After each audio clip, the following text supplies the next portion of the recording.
Is Transformation Ground Control, your source for all things business, technology, strategy, and change. If you're growing your business, leading change within your organization, or undertaking any sort of operational or technology change initiative, this podcast is for you.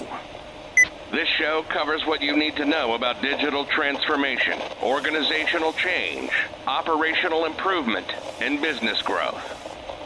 5, 4, 3, 2, 1. And now, here's your host, Eric Kimberling.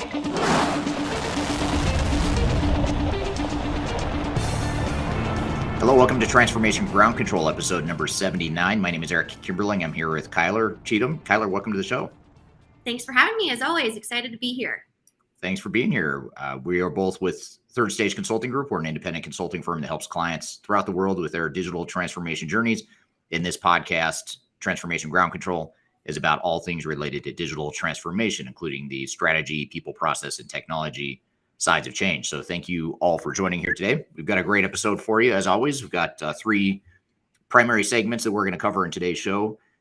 First of all, we'll start off with some interesting trends and hot topics in the digital transformation space, starting off with pandas and artificial intelligence. And I guess I've never really connected the dots between pandas or artificial intelligence. So I'll be curious to see where we go with that discussion, Kyler. Yeah, most people haven't, I would say. Yeah, it's a pretty unique combo. Will we also talk about like rainbows and unicorns? And is it that sort of a discussion, or is it? Not today, but maybe when we get to the Metaverse, things might get a little weird, but It always does. Things always get weird in the Metaverse, as we've talked about in the show before. Yeah. And then we'll talk about other hot topics, including rivalries and digital asset sharing services. So we'll unpack the whole market of digital asset sharing services, as well as the commercial rivalries within that space. And then we're going to talk about 1,000 taps to company culture. So anytime we talk about change management and culture, that's always a good thing. We cover that a lot on the show, but we haven't talked about this specific topic, 1,000 taps to company culture. And then we'll talk about doing business in the metaverse economy. And I suppose that's where things start to get weird and questionable at best. Because doing business in the metaverse is still pretty relatively immature, but we'll talk about doing business in the metaverse. And then finally, we'll talk about voice control technologies, some of the pros and cons of that technology. So those are the hot topics and trends we'll talk about here in the first segment.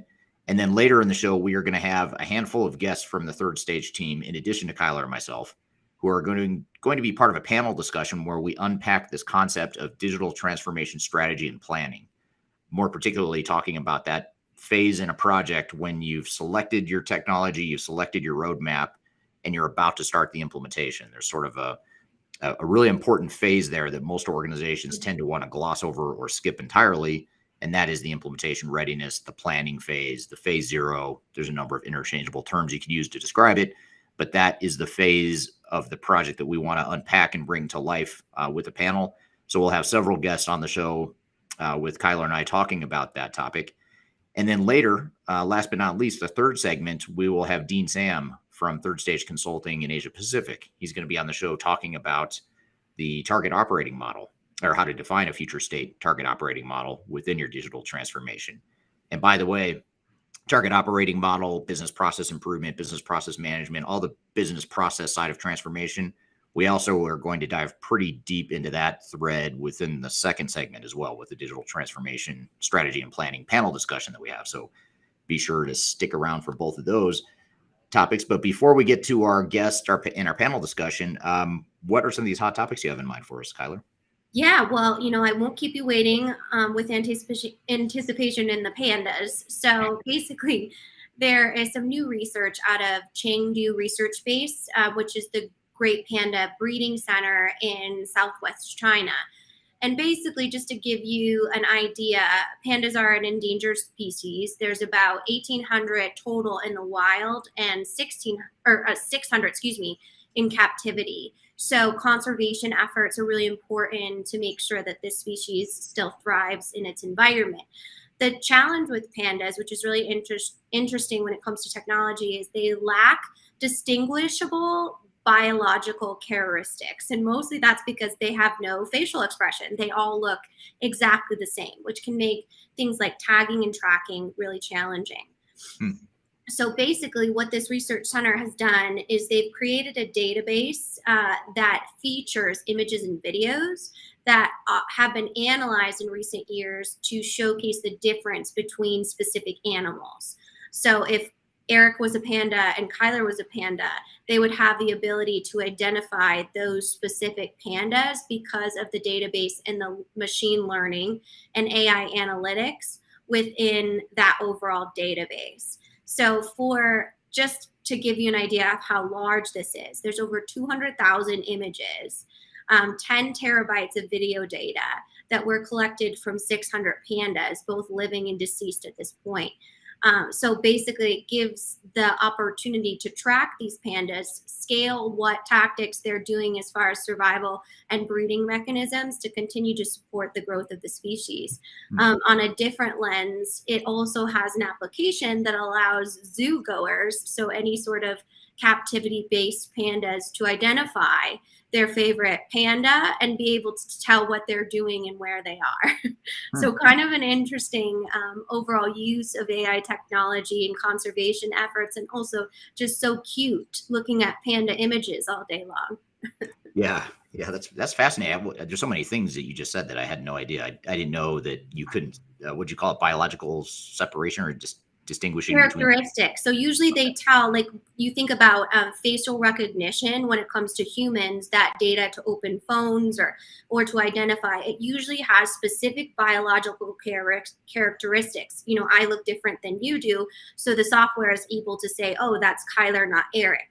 But in these types of species, they don't have those distinguishable data points to showcase that. So they kind of had to use and build the foundation for a database to showcase and identify these specific pandas. So that's super interesting. And it's another really interesting use case that is a good reminder that there's just so many untapped opportunities to use artificial intelligence and facial recognition, machine learning, all these emerging technologies that we're just starting to scratch the surface of how it can be used. I think that's a really interesting use case of how AI can be used differently. Absolutely. And into something that also is kind of an emerging technology within an existing field. We talk a lot about supply chain, the evolution of supply chain, strategies around supply chain, especially in our current climate. We haven't discussed a lot of digital transformation, data-driven asset sharing. So I'm going to give you some examples for case studies just to get our audience and how I wrapped my mind around this concept. It's basically on-demand warehouse sharing providers. So basically one of those is called Flex, and they identify any unused industrial storage spaces while making it available to companies short term. So say you have a surplus of inventory, or you want to sell some of your space within your storage area, you're able to do that. The interesting piece about this is the owner might have to accept that companies that are distinct rivals, so maybe we're saying like Amazon and Target on a really macro level, and they are they're storing their goods right next to each other, which really has opened the door for something that hasn't been as traditional within supply chain. That's kind of been more of a competitive advantage in that warehouse center. And then the second case study goes into Walmart Go Local platform. So think DoorDash or any gig work delivery service.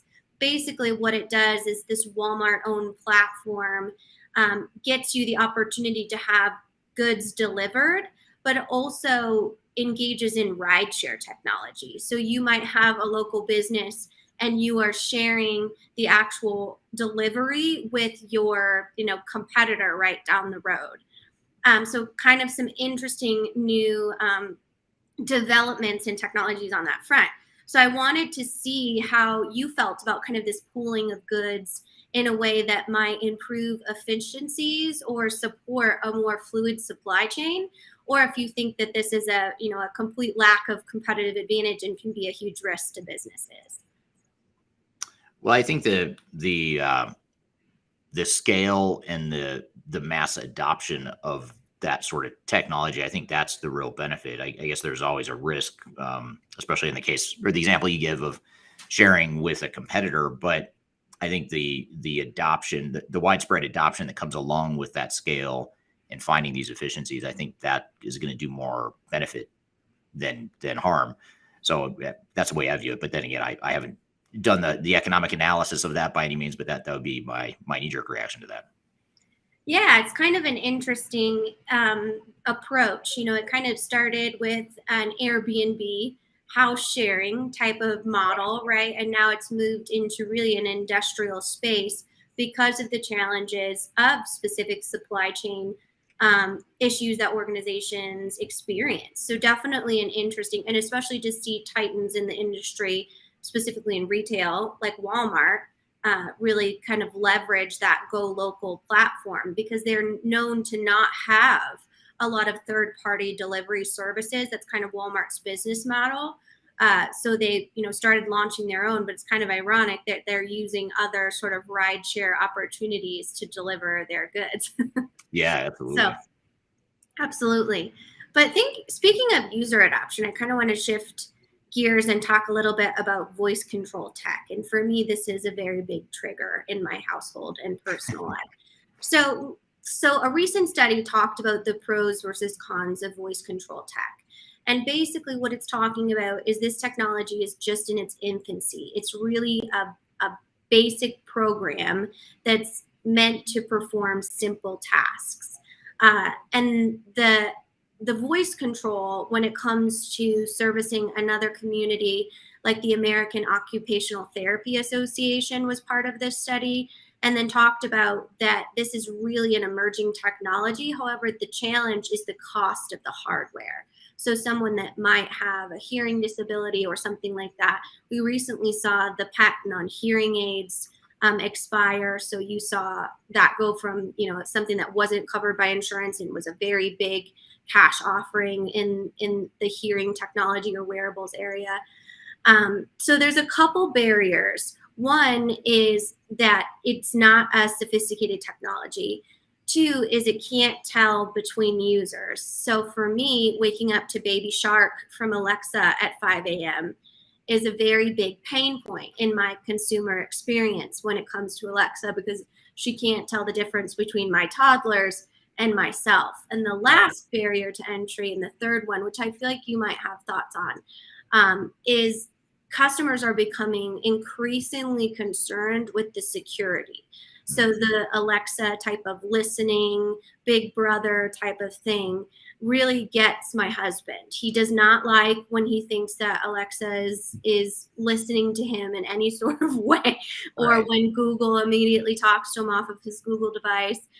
So much so that my father-in-law actually refuses to have any of these in the household, and will have, kind of secret conversations around them just in case the government is interested in our grocery list or something like that. But so wanted to hear kind of your thoughts on this emergence. Do you feel like it's going to become something that will be more sophisticated, or will it kind of be like Bluetooth, where it's there, but it's never really something that comes to fruition in the case of ease of use? I don't know. As you were saying this, as you were describing this use case, or this talking about this technology in general, and tying it back to the AI and Pandas, it's just fascinating to me. I feel like voice technology should be a lot further along than it is, because I feel like the origins have to go way back to when you had a real simple question and answer type of technology that was being developed 40 years ago. But then AI, so you have AI that can recognize pandas and biological features of pandas, but yet your Alexa or Google device at home is playing Baby Shark or whatever in the middle of the night because it doesn't recognize your voice. It just seems weird to me that there's such a disparity in the maturity of those technologies. So I don't know. Part of me thinks, well, if they haven't figured it out by now, are they ever really going to? But especially when given the fact that the other thing too that comes to mind is voice activated or voice control technology has been around. We've had not just time to work with it. The last whatever it is, 5 or 8 years or 10 years since Apple came out with Siri and Amazon came out with Alexa and all that stuff. And not only has the technology been around, but you have these mass amounts of data speaking of artificial intelligence, you think artificial intelligence or some sort of technology would sort of continuously improve and figure this stuff out, but apparently it's not the case, and maybe it's just not as simple as the way I'm making it out to be, but it seems like it should be a lot more straightforward. Yeah, and if there's any nerdy, space lovers like me out there, actually, this study started with a pop culture reference of the 1968 sci-fi classic, A Space Oddity, where he says, open the doors, Hal, which essentially is, the voice recognition program. And he says, I'm sorry, Dave, I'm afraid I just can't do that. So it's the concept, of course, has been around for a long time as well. So, well, you bring it back full circle to this podcast. I mean, this podcast was named after the song "Space Oddity" from David Bowie. So David Bowie talks about Major Tom or ground control to Major Tom. Mm-hmm. That's where the idea for ground control came from. So that's kind of interesting. You brought it full circle. Nice work on that segue. Completely intentional, for sure. I knew you planned that. Yeah, right. And the other thing this topic reminds me of is here in the United States, we have what's called Saturday Night Live, which is a satire comedy program with some of the top world's comedians. But they do one on Alexa that kind of stereotypes older users that we talked about kind of in that non-technical phase. And they do all of these things like caller, like Allegra, and like all of these. So I'll link it in the description notes because it's pretty funny. So if you'd like, to look at a spoof on what is happening with that voice control and pop culture, we'll give you some information. But at least we can laugh about it. Yeah, right. Yeah. But with that, let's talk about this interesting concept. It's actually from Inc. magazine, and recently Third Stage was listed on Inc.'s top 5,000 high growth companies in the U.S. So we're very excited to be on that list. With that, I kind of wanted to share this approach with you as a change management expert. They call it the 1,000 taps approach to company culture, and their reasoning behind it is because culture changes very slowly over time.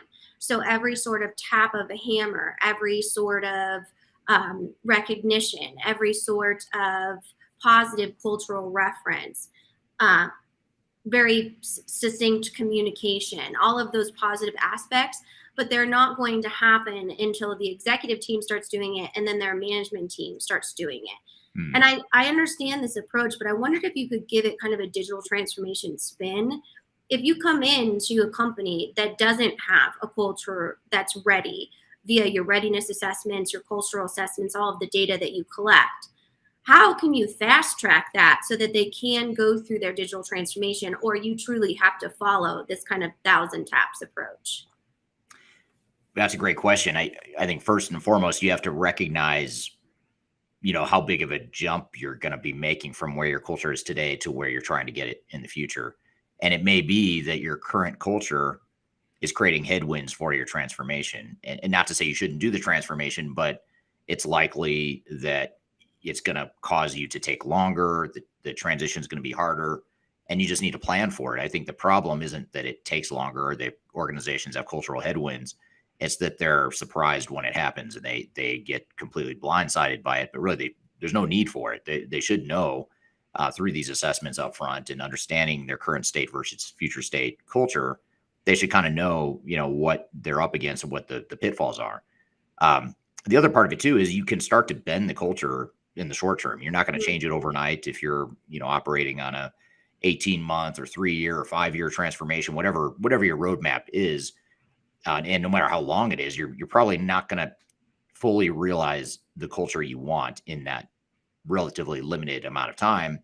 But you can do things to start to dial in on it and start to bend it to accomplish what it is you're trying to accomplish. For example, if part of your culture is, breakdowns of communication between silos in your organization, that's something that didn't just happen overnight. That's just decades of growth and, lack of coordination internally and things of that nature.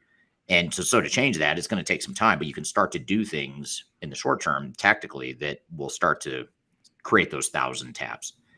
So I think that's the key, is to really to do two things in parallel. One is to understand the lay of the land culturally and how that affects your overall digital strategy and transformation plan. But then also in parallel, as part of your change management strategy, be looking at that cultural sub work stream within change management to define how we can start to bend our culture to accomplish what it is we're trying to become. And can you take us through that narrative when it comes to, say, the executive team says, okay, I hear you, third stage, we need to change our culture in order for this to be successful. How do they go to their management tiers and set expectation that, hey, we're going to do things differently now because we're going to start to make these shifts in our culture to better set us up for success for a new technology? What does that look like? Yeah, as far as how you position it or communicate that need to your executive team, a lot of it's going to depend on, first of all, if you're an organization that's more forward thinking about culture or not. You just have to be self-aware. I mean, if you're not, you're not. It's okay. I mean, I think a lot of organizations try to pretend there's something they're not. If you're not a forward-thinking cultural type of organization, then you have a different answer. But if you are culturally, kind of forward-thinking, and your executive team understands the importance of culture, and that's part of your organizational strategy, then it's an easier conversation. But let's assume that you may have an executive team that doesn't see it that way. In that case, what you can do is sort of take more of a Trojan horse approach to culture and sort of not bury it into other things, but use it as the way you communicate it is a way to enable ROI and real business value. So if they're just a more logical, less culturally focused organization, not to say you can't be both, by the way, you can be logical and be culturally focused, but let's just say they're more on the logical side, they're engineering types or whatever, financial types, and they're not quite, they just don't see the world in that cultural gray area. Then you start to tie the cultural work stream and activities that you need to do back to things that are important to the executive team. So you speak their language, whether it's risk mitigation, that might be the way you frame it. It could be ROI in dollars and cents for the CFO types. That could be a way you define it, or you view it as sort of an overall kind of a blueprint for what the organization is going to be, more of an architecture view, but you're coming out from a cultural angle. That might speak to more of an engineering type, for example. So you just really have to speak the language of your executive team and not try to assume that they get and value culture in the same way that a change management practitioner might, for example. Gotcha. Yeah, I think that's all such good information. Definitely, it's a unique approach, right? It's in your it depends category when it comes to company culture, because the important part is you utilize the data to understand your culture and understand how you're going to make those change as an organization, not so much maybe packaged best practices. Not that there's not room for those, but it's important to have your own unique approach, definitely. Yeah.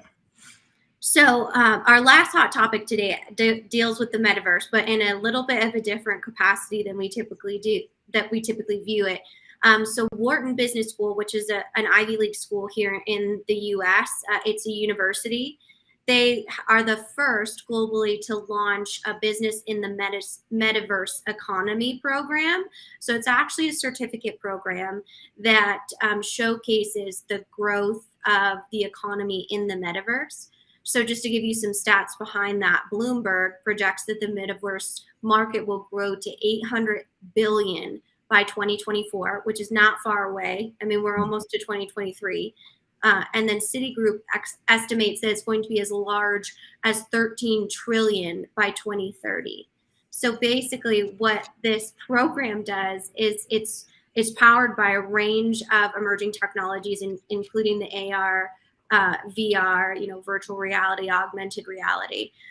Research analysts and all kinds of different experts in the field actually offer a curriculum to be certified to understand business operations in the metaverse. So not only are we seeing it from a capital investment, from a business pivot, we talked last week about kind of that reactionary digital transformation of Meta, right, to go into the metaverse. But this actually takes an in-depth look about challenges and case studies of companies going through this overall certification program. So if you are interested, it is $4,500 US.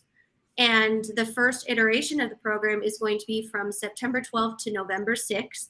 With registration opening this next Tuesday. So I think we should probably all just sign up and then go through the Metaverse certificate program so we actually know what we're talking about and can better understand where the metaverse is going.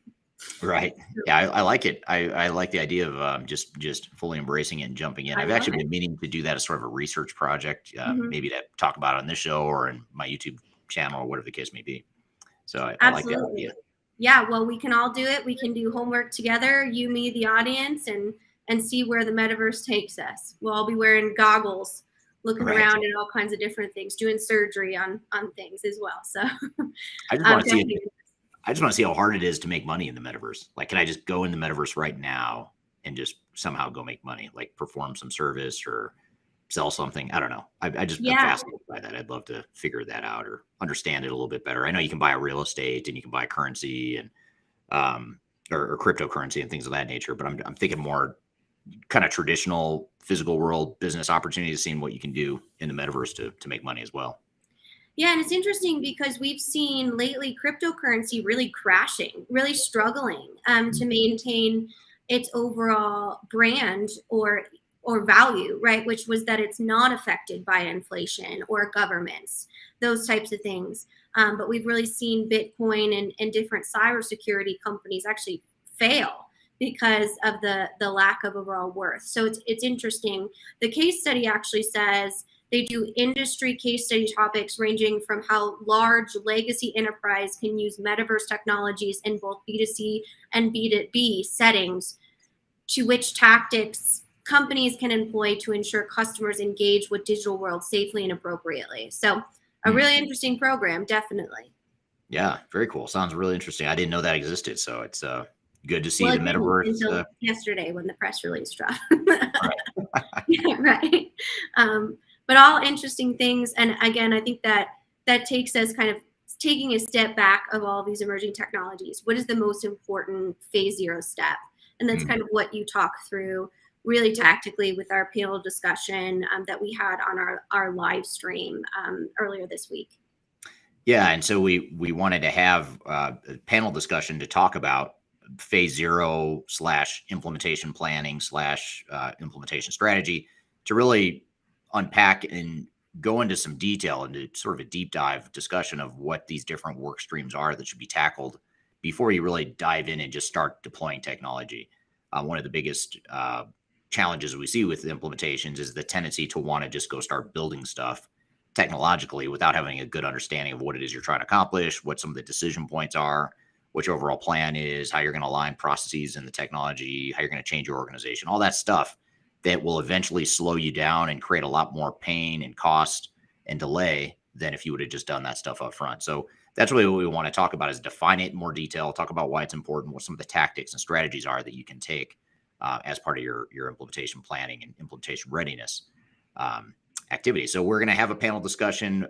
First, we'll take a quick break and we'll introduce the panel.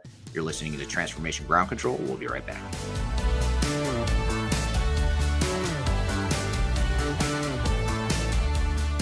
Hi, this is Eric Kimberling, the CEO of Third Stage Consulting, and we recently hosted our Digital Stratosphere 2022 virtual event. It's 3 days of packed content related to digital transformation best practices, about 16 or 18 different workshops and different speakers that are presenting on different topics, everything you need to know about transformation. The bad news is if you miss that event, the event's over. The live event already happened. But the good news, if you've missed it, or even if you did attend it and you want to see replays or you want to catch the sessions you missed, you can do that now by going to stratosphere2022.com. Go to stratosphere2022.com, register. All you have to do is put in your name and email address, just a few fields. You get immediate access to all the recordings. And the recordings cover everything from digital strategy, software selection, organizational change, process improvement, architecture, data migration, cloud, trends in the industry, how to avoid failure, some of the legal aspects to think about, contractual aspects to think about as it relates to your transformation. All that is stuff that you'll get by registering for Stratosphere 2022 replay. And again, go to stratosphere2022.com and you can listen to all the replays of all the workshops that you might have missed at the event. So hope you check it out, and thanks for listening. We'll see you soon.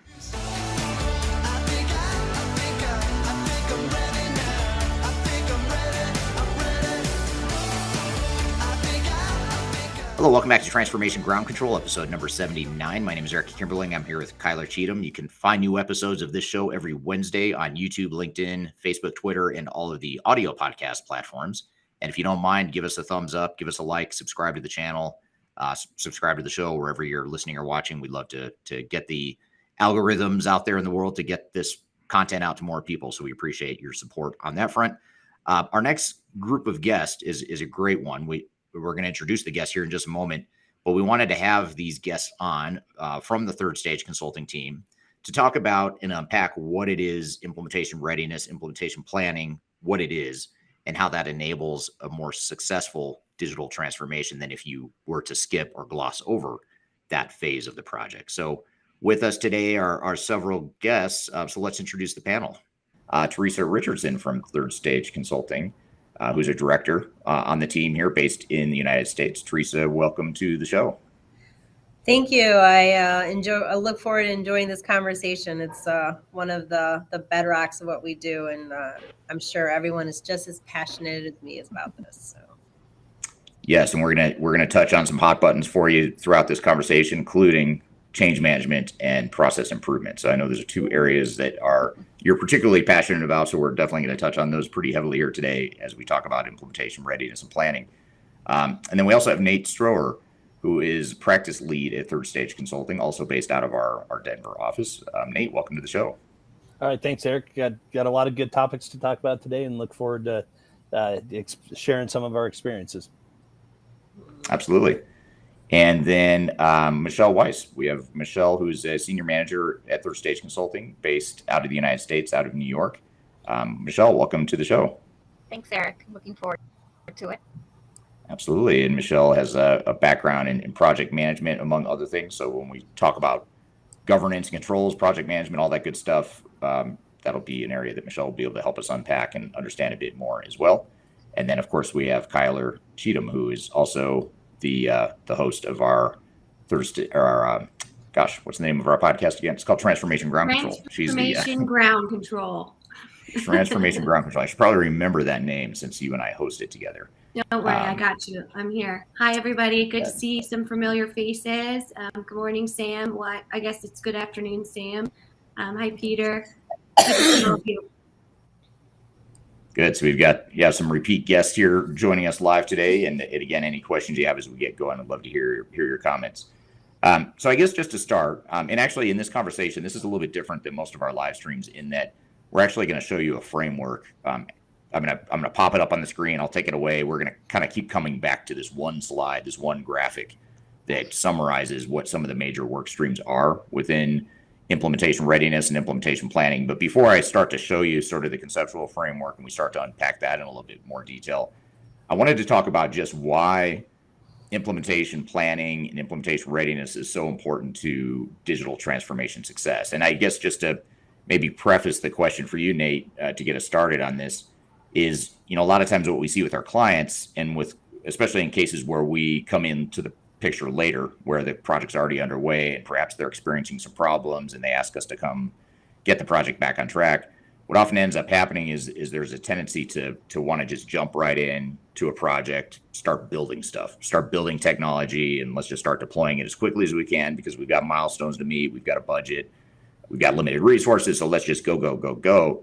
And one of the things that we see is a lot of times in most cases, it helps a ton just to slow things down a bit early on to get that right implementation plan and readiness plan in place so that you can actually speed things up and be more effective later. And in the grand scheme of things, that actually is the fastest way to implement, even though it may not feel like it because you're not getting started right away on the technology stuff, which is where, as humans, that's kind of where our brains go. So I guess, Nate, just to start off, why is that implementation planning so important to transformation success? Well, I think it's safe to say that most people within an organization have been through a technology implementation. So that's something people are really familiar with.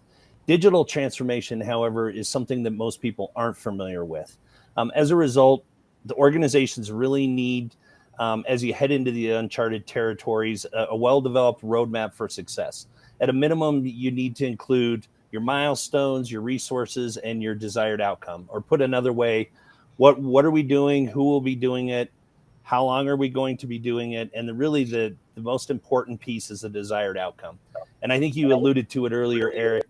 Most organizations we come into, in fact, I would say probably 95% say, hey, we're really good with this step. We know where we're going. Let's just get started. Let's jump in.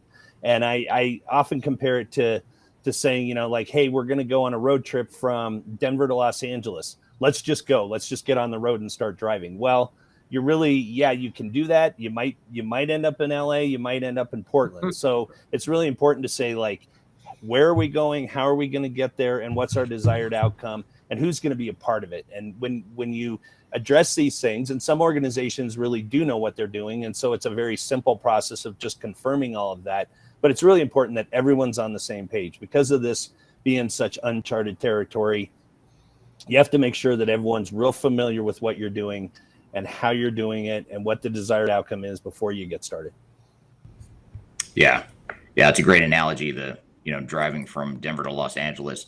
Sometimes I'll take that analogy even one step further and say it's almost like, you're going to Los Angeles, but you're not quite sure where you're starting from. That's almost how a lot of organizations, or how it feels for a lot of organizations when they don't do this implementation readiness, because so much of what you're tasked with early in a transformation is to figure out not just where you're going and what that future state is, but sort of where are we today and how do we close that gap?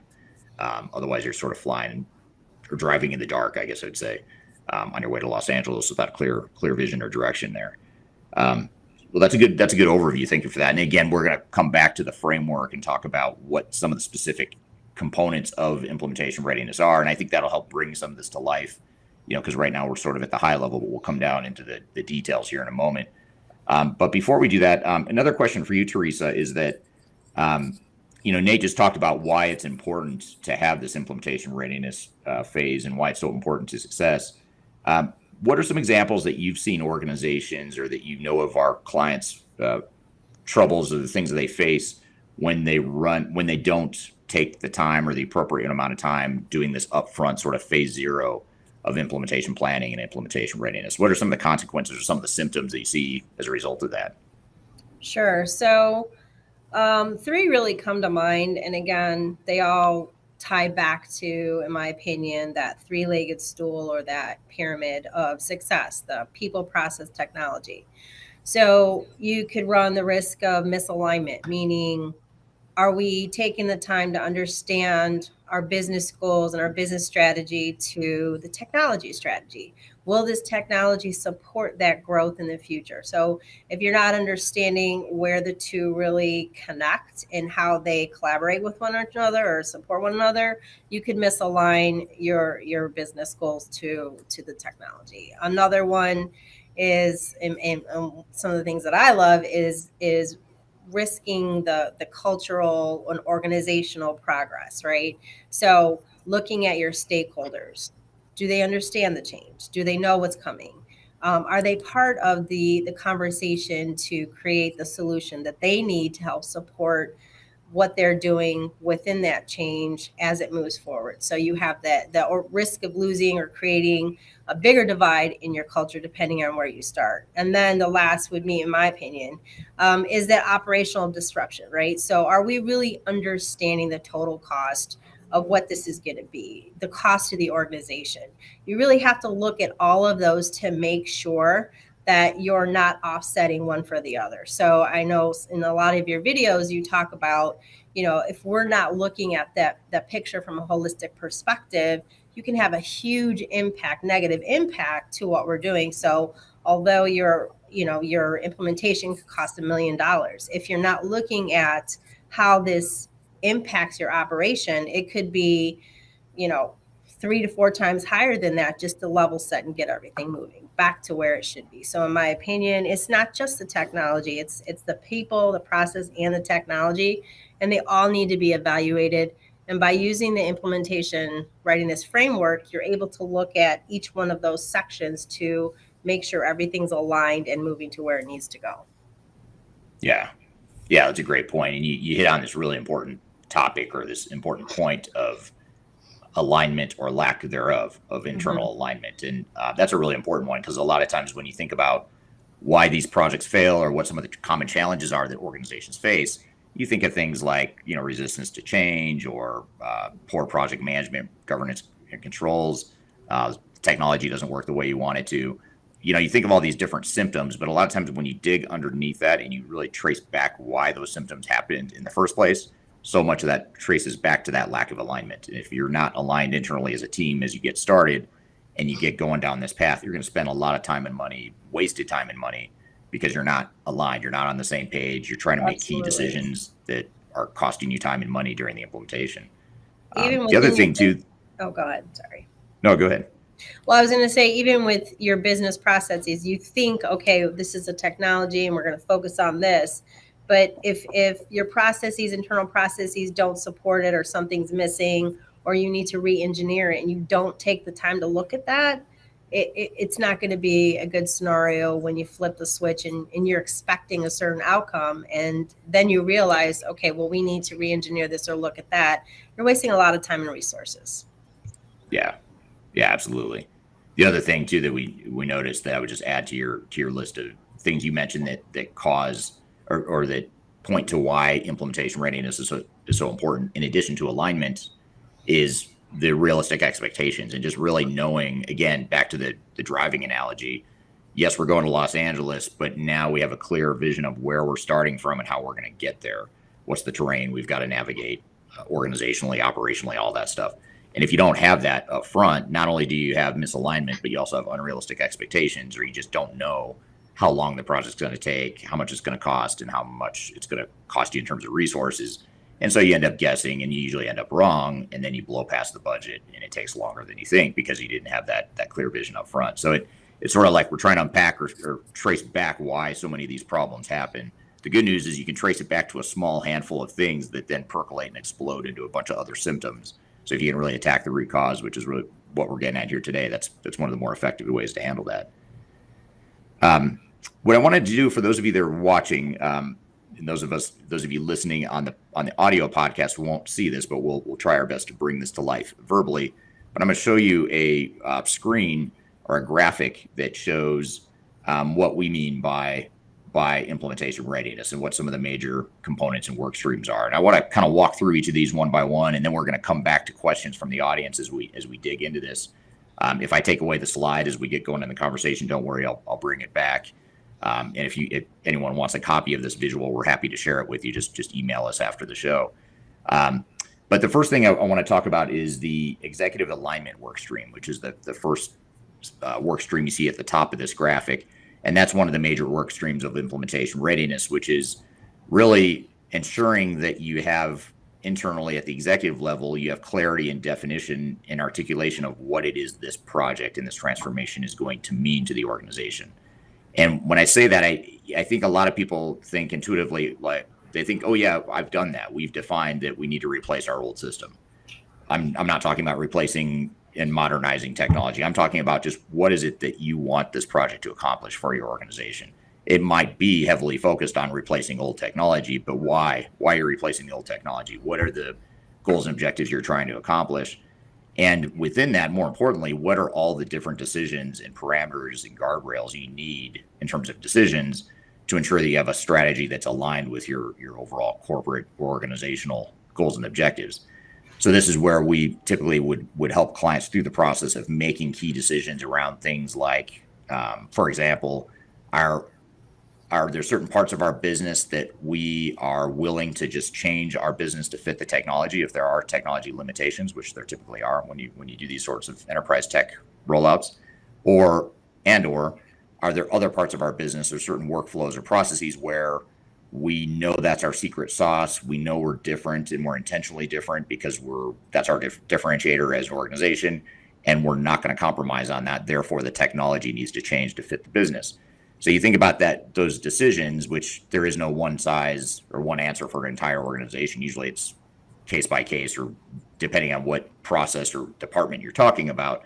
But if you don't have that clarity of vision defined at the executive level, what's going to happen is you're going to get into the implementation and there's going to be confusion as to, do we customize the software or not? Or do we just change the business to fit the software or not? And you end up spinning your wheels and wasting a lot of time and money on some of those decisions if you haven't clearly define those decisions early on. So that's sort of at a high level what that strategic and executive alignment work stream alludes to. But I want to shift gears and maybe as we kind of do a flyover view here of these different work streams and then come back to follow-up questions. We're here talking about implementation readiness and implementation planning with a panel discussion. We've got more topics and questions we're going to get to in just a moment, but first we'll take a quick break. You're listening to Transformation Ground Control.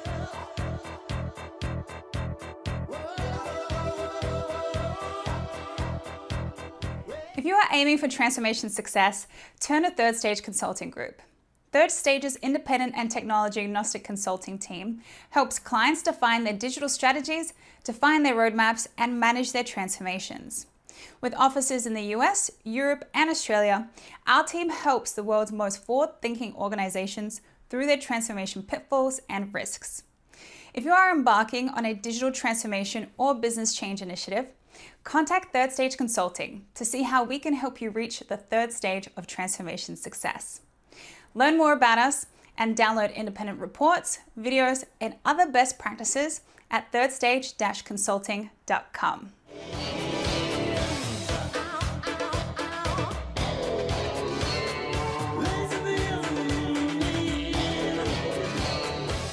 Hello, welcome back to Transformation Ground Control, episode number 79. We're here having a panel discussion talking about phase 0 of an implementation, which is also known as the implementation readiness and implementation planning phase of a project. I guess for you, Theresa, when you look at the operational readiness piece of that, the operational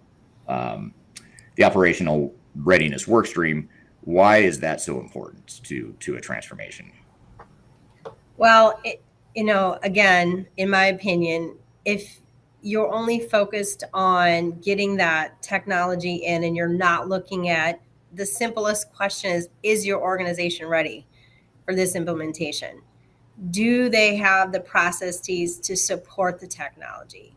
Have we done an operational gap analysis to look at current state to future state and understand that transitionary period in between? If those questions aren't asked, there's going to be a lot of rework, a lot of wasted time, effort, and resources on an organization's end, and a lot of missed opportunity for improving your culture and even the processes within your organization to improve. So, again, in my opinion, operational readiness is just part of the pie, just part of the equation that you really need to look into. So, you need to make sure that you validate these processes and these requirements to ensure that you're on the same page. Is there any need to re-engineer or update or to create new processes, new roles, new responsibilities for training opportunities, for communication opportunities? It's all part of that whole ecosystem that you need to look at for success. Right. I mean, I could take a whole hour talking about this because it's so very important. So, the processes are the foundation of what you're doing. It sort of serves as that blueprint for your whole transformation. When you think about building a house, you need to know how you're going to build that house and sort of what the design is, where the walls are going to go, where the foundation goes, where the plumber and the electrician and drywall people are all going to come in and do their role. But what ends up happening is organizations end up going to the plumber, in this case, the system integrator, the software vendor. They go to the plumber and say, hey, tell us how to build a house and help us build a house. And so they just start with the plumber, but they don't have the foundation. They don't have the other pieces in place that are needed, but yet the plumber's there advising them on how to build a house. So that's the sort of analogy that we found to be effective with organizations is you've got to treat your transformation the same way you would treat building a house. You need to have that general contractor who could also help manage those business process pieces of it. And that's almost like having an architect on a home building project. You've got the architect and the design of what it's going to look like, and then you've got all the other contractors that can actually execute and make that a reality. So that's a really good point you bring up there. I was going to say something about that, Eric. Sure. One of the things is that a lot of people think, well, how can I come up with my processes if I don't know what the system does, right? Yeah. And that's and the important thing is to get your processes down, right? And then, because the system integrator is not going to help you with that. They're expecting you to come with, this is my process. Mm-hmm. And then they're going to do that fit gap. Now they're going to say, you know what, our system does it this way. let's talk about it. Can we change this? Can we change that? Can we do something to make it more like yours? So I think that perception that they're going to help you with that is definitely out there, and it's not correct. Implementation is expecting you to come with what are your processes, what do you want them to be in general, and then we'll help you with that idea of how does it fit with the software. So yeah, that's a great point. I totally agree with you. And it's almost like when you think about business processes, kind of that level 1 through 5 classification, where level 1 is your real high level macro processes, and then you get down to level 5, and that's your, screen by screen, button by button, what you're doing in a workflow. The system integrators or the software vendors are going to help you with that level 5, level 4 and 5 level of detail and granularity, which obviously that's what they're good at. But you still need that overarching framework, kind of that top down level 1, 2, 3 definition of this is what we do, this is how we're going to do it. And there's certainly going to be some reconciliation. You mentioned the fit gap piece of it. You're going to have a vision of what you want your business to look like and what you want that blueprint to be, and then you've got the realities of the technology. Some limitations in some cases where you just can't achieve that vision with that technology, and therefore you decide, what do we do? Do we water down our vision? Do we put in a third-party system to help fill that gap? But then there's also, in some cases too, there's competencies that technology bring to the table that you may not envision early on, which is okay. You start to get into things like machine learning or some of the more automated tasks that can happen in new technology. That's going to enable and give you ideas for how you could improve your processes. So you kind of have to take top down and bottom up and kind of meet in the middle there with the technology driven versus the operational and strategic driven piece of it. So it's a great point about not wanting to defer too much to the software vendor and how the technology works without that clear vision up front. Okay, and back to your other, arguably your area of biggest interest and passion, Theresa, is organizational change or the people readiness. And I say arguably, and really, I don't really think that's up for debate. I think change management is clearly your number one mindset when it comes to transformation, which is a good thing. So this people readiness work stream here, tell us about that one. Why is that one so important in this implementation readiness phase of a project? So I have to be honest with you, when I saw that particular point of discussion today, I started taking notes and writing all kinds of stuff. And I'm like, this is awesome, because change, and I don't think a lot of people understand when this really happens, but change really begins the minute the decision is made, right? The minute the decision is made from the top or whomever is going down this path, that's when you need to understand how you're going to fit change management within the overall plan, because change begins the minute the decision is made. And I'm like, I'm going to write that on my board. I'm going to, you get these moments of awesomeness. I'm like, oh my God, that's a great saying, but it's true, right? Change begins the minute the decision is made. And a lot of organizations, it's like an afterthought, but people make our organizations. People make the wheel turn. And I've said this 20,000 million times now. Unless your process is 99.9% automated, people are involved, and you have to take that into consideration when you're looking at a transformation. That's if you want it to work, that's what you got to do. Some people, they just forget about it. I'm like, okay, you don't want it to work, fine. But that's what you need. So making sure that you have your people readiness assessments. Are your teams engaged? Do they understand what the change is? Can they articulate it? Do they understand why it's important? How it's going to benefit? Even when you're looking at process re-engineering or creating what we just discussed on how our processes are going to evolve, or how are they going to support, 9 times out of 10 you'll have a change in roles and responsibilities. So do your people understand what their new role in their new world looks like? If not, we have to provide training, communication, maybe re-education, whatever, because we have to support them in order for them to support the technology. And that's a lot of times where they miss the mark. We talked about, the gap analysis and the processes. You have to do the same thing with your people. You have to evaluate their skill sets to current state to future state. What new skills are required in this new environment? And the last is, people transformation. I can't say this enough.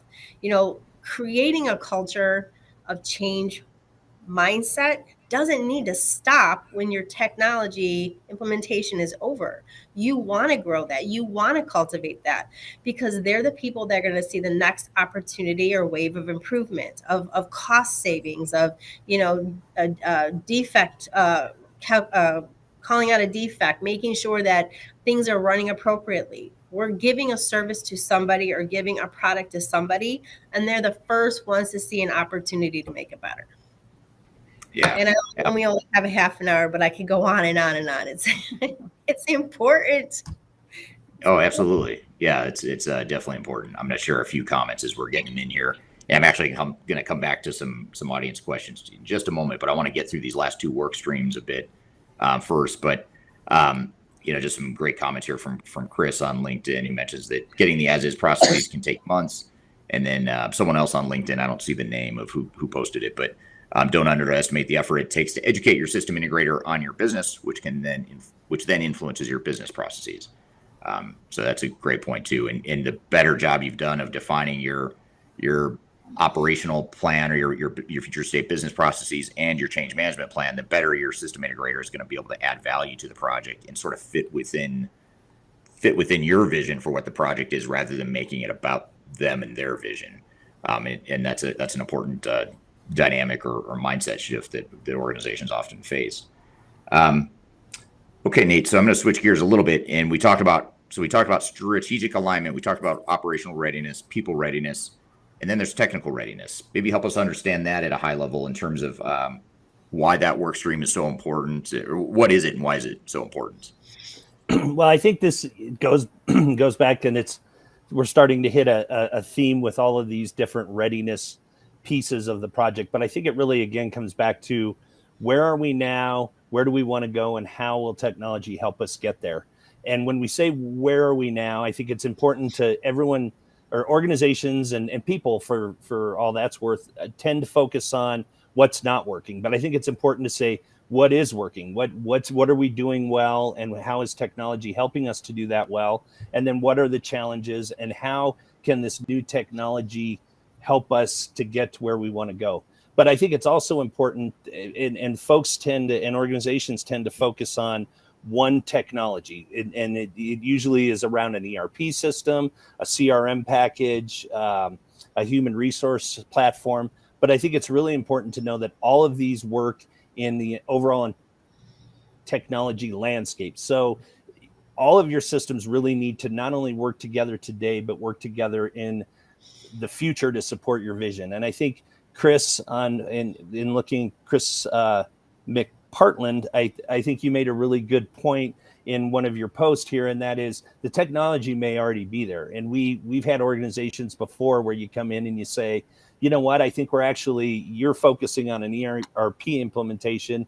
Maybe this is something that you already have in place that we just need to optimize. We just need to build the people and the processes around the technology that's already there. So it's really looking at all of the people, process, and technology, know that they don't exist in a bubble, and then finding out, again, back to those questions. Where are we now? Where do we want to go? And how will the technology support that vision? And I think just to add to that is also making sure that the people that are going to be working within your organization with that technology are, prepared or getting support to get to a point where they're going to be able to support that. So a little bit of that people training, people change management for them, the IT folks, which is, have a bigger role sometimes than end users specifically, just because they're going to be, implementing integrations and other systems to support the bigger system, right? So. And I think one of our clients earlier this month made a really good point. He said, you're dealing with end users that are used to a rotary dial phone, and we're giving them a smartphone right now. It's still a phone. It still communicates from one person to another, but it's a whole different way of doing it. So you can't just assume, okay, we're going to take the old phone, take it out of the wall, hand someone a smartphone. They know how to use a phone. There's a whole process of not only training people, but getting the right people in place to take advantage of the technology. And I think that second piece is really the most important one. And that is some people not replaced, but you might need to get some people in there with different skill sets and different ways that they do their job and the way they work within the organization to really take the best advantage of the technology. Yeah, absolutely. And, that technical work stream is also important because it provides the architecture and the integration for how technologies will tie together. Even if you're implementing a single ERP system, you've got to tie together different modules within that system, and you've got to have an architecture for that. And not to mention the fact that it's highly likely, if not 90% plus likely, that you're going to have to integrate your core ERP system to some other technologies, whether it's a regulatory system or a industry specific type of solution or whatever the case may be. Okay, and then Michelle, help us understand the last work stream here at a high level, the project governance and planning. What is that work stream and why is it so important during this phase of the project in particular? Sure. I mean, this is the work stream that helps you determine how are things going to be managed, who's going to manage them. So the first one being the project governance is, how are you going to escalate things? Who's going to be the person that things get escalated to? How are you going to project manage this? Are you using certain software to do that? Or, just kind of getting ready for that project management role and how things are going to work. Also, I think part of this is, and it may bleed into the others, is, sometimes people assume that even executives know what their role is in a project, right? You just assume they know. Well, this is also part of defining what their roles are going to be and what is expected of them. So setting some guidelines as to, okay, you're part of this project team. These are the expectations for your role. So you're the executive sponsor. This is what's expected, right? You are available. You attend certain meetings, etc. So people know what to be ready for the project. Also, in building out your project team, realizing how much time you're going to need from those people, and does it make sense for them to be doing their job as well as being part of the project? In huge implementations, no, that does not make sense. You're actually going to need those people full time, and so figuring out a way to support them in that by backfilling those positions. So I know that that's a big thing in really huge implementations where, again, companies don't realize that that's going to have to happen. So they're going to have to hire people to take over some of these very important roles, but you need those really important people as part of the project to define all of these processes and make the project work. And then it's also looking ahead of time about what might be risks in your organization. So getting those risks down and starting to think about how to mitigate some of those risks. So I don't know what anyone else has to add to that, but those are my few comments. Yeah, some of the decision making is a really important one that you mentioned, which is how do we make decisions as the project goes? Who makes the decisions? Mm-hmm. A lot of times organizations delegate decision making about key business processes and strategic decisions. They delegate that to the project team in the spirit of delegation and just getting people involved. So it's typically coming from a good place. But what ends up happening is you lose that alignment. You lose that alignment with your future state strategic vision if you don't have that governance in place. So it's not just about keeping a project on track, making sure you finish on time, on budget. It's also about making sure that you are delivering a transformation that aligns with the executive and the strategic alignment strategy of the organization. And it's also selecting the project team all the way down to the user, the UAT people. So the users that are going to UAT, so that they're communicated to about how the project is going. Maybe they're not involved obviously in all the meetings, but they know that this is a role that they're going to fill, and get them involved, right? I think there was a question earlier about, they don't listen to the end users. How do they get involved? Well, UAT would be the place where they're involved specifically, but the idea is that your organization has chosen representatives to be part of the project that should know the processes and the things that you're doing to communicate those to the project team and hopefully get, some of those things into the project. You can't involve everyone in projects like this, But the UAT piece is where those users get to play with the system, test what, the processes that have been set up, and voice their opinions. This is working, this is not working. And that's their chance to really give that input, I think. So yeah, they need absolutely. to know that they're going to be part of the project even from the beginning. And obviously they're going to know that they're going to get training on it, especially if it's a brand new system, right? Sometimes that you switch from one platform to another and it's completely different. Letting them know that, yes, you're going to get some training. Everyone's going to get training. And that comes in Theresa's, communication. Communicate with the whole organization, not just the project team, as to what's going on. We're here talking about implementation readiness and implementation planning with a panel discussion.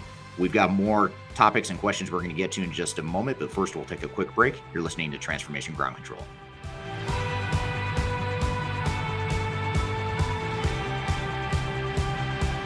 If you are involved in any sort of digital transformation or business change initiative, you will want to download the 2021 Digital Transformation Report. With its comprehensive overview of business and technology trends and best practices, this report is a must-have guide for any transformation project or executive team. Download this free report by visiting Third Stage Consulting at thirdstage-consulting.com. You can also visit our website to learn more about us or download independent reports, videos, and other best practices. Again, visit thirdstage-consulting.com today to learn how to take your transformation to the third stage of success.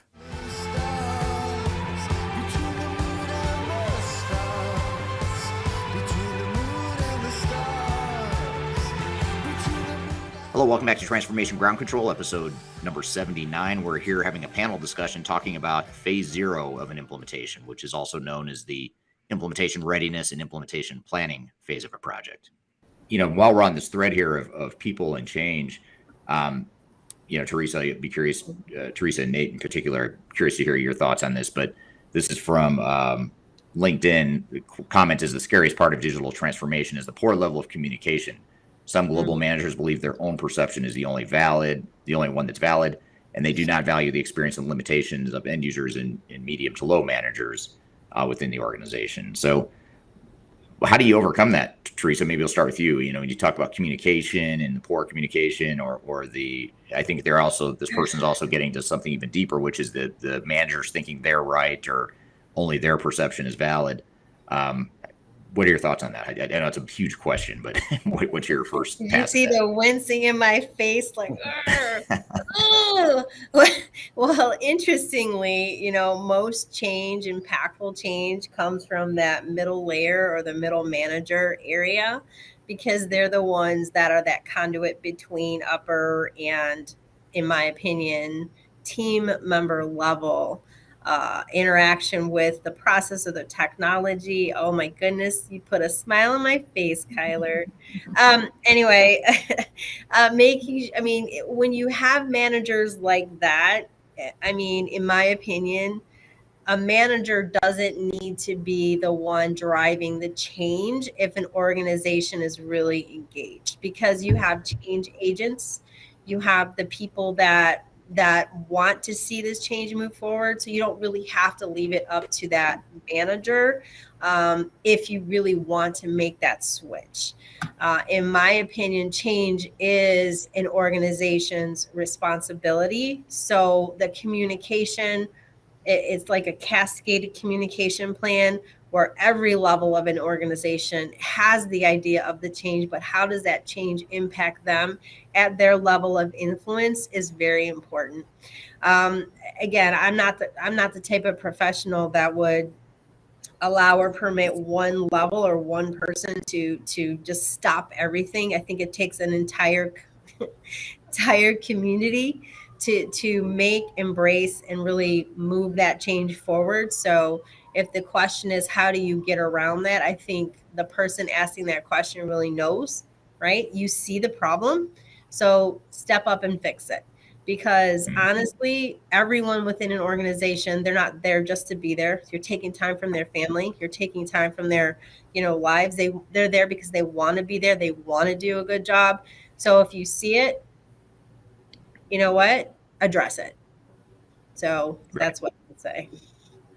Yeah, it seems like it's a balancing act between, we talk about executive alignment and that clarity of strategic vision. So on one hand, you kind of need a somewhat of a top-down, even though that's not a cool word to say nowadays. It's all about bottoms up and servant leadership and stuff like that, which is great. But you do need that top-down direction and strategic framework. But then you also you can't overdo that either. You need to have that sort of bottoms up involvement of end users, but also the communication to and among different departments and different people within the organization. So you kind of have to do both, and you have to find that right balance for your organization.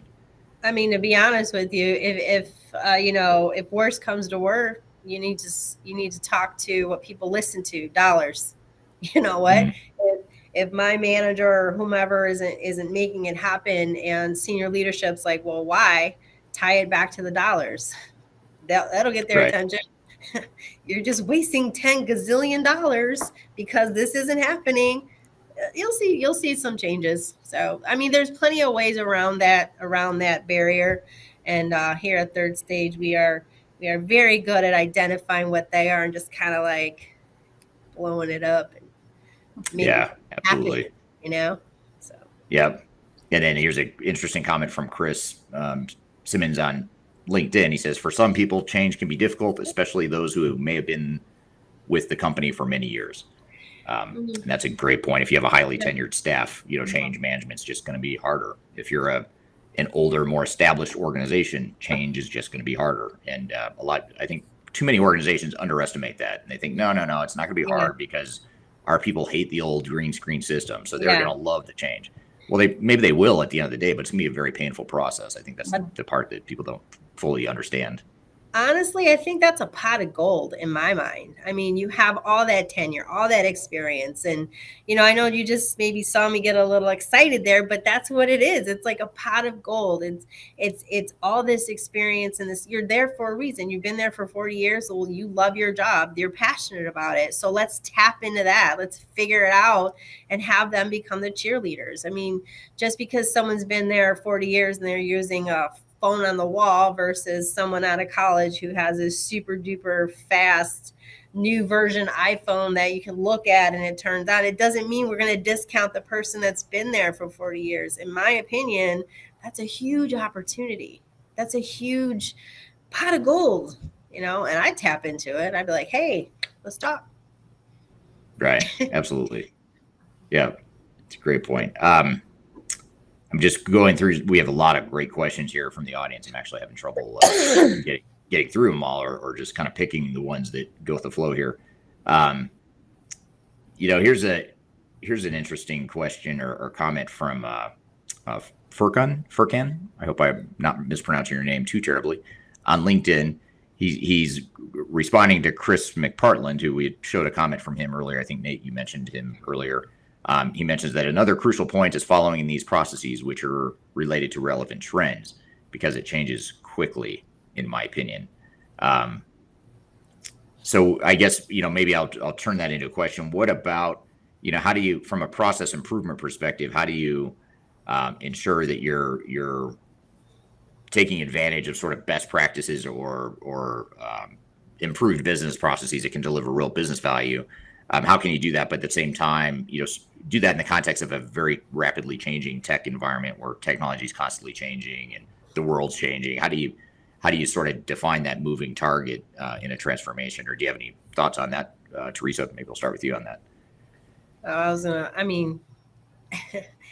I could talk all day on this again, but when you're looking at how the rapid movement of technology is occurring from your industry as well as your organization, just because it's moving fast, is that what you need for your business, is my question. So, flavors of the month, I hear it all the time. It comes and goes. So if something's moving quickly and it's something that you want to deploy, step back, take a look at the strategic alignment and how your processes and what are your strategic goals.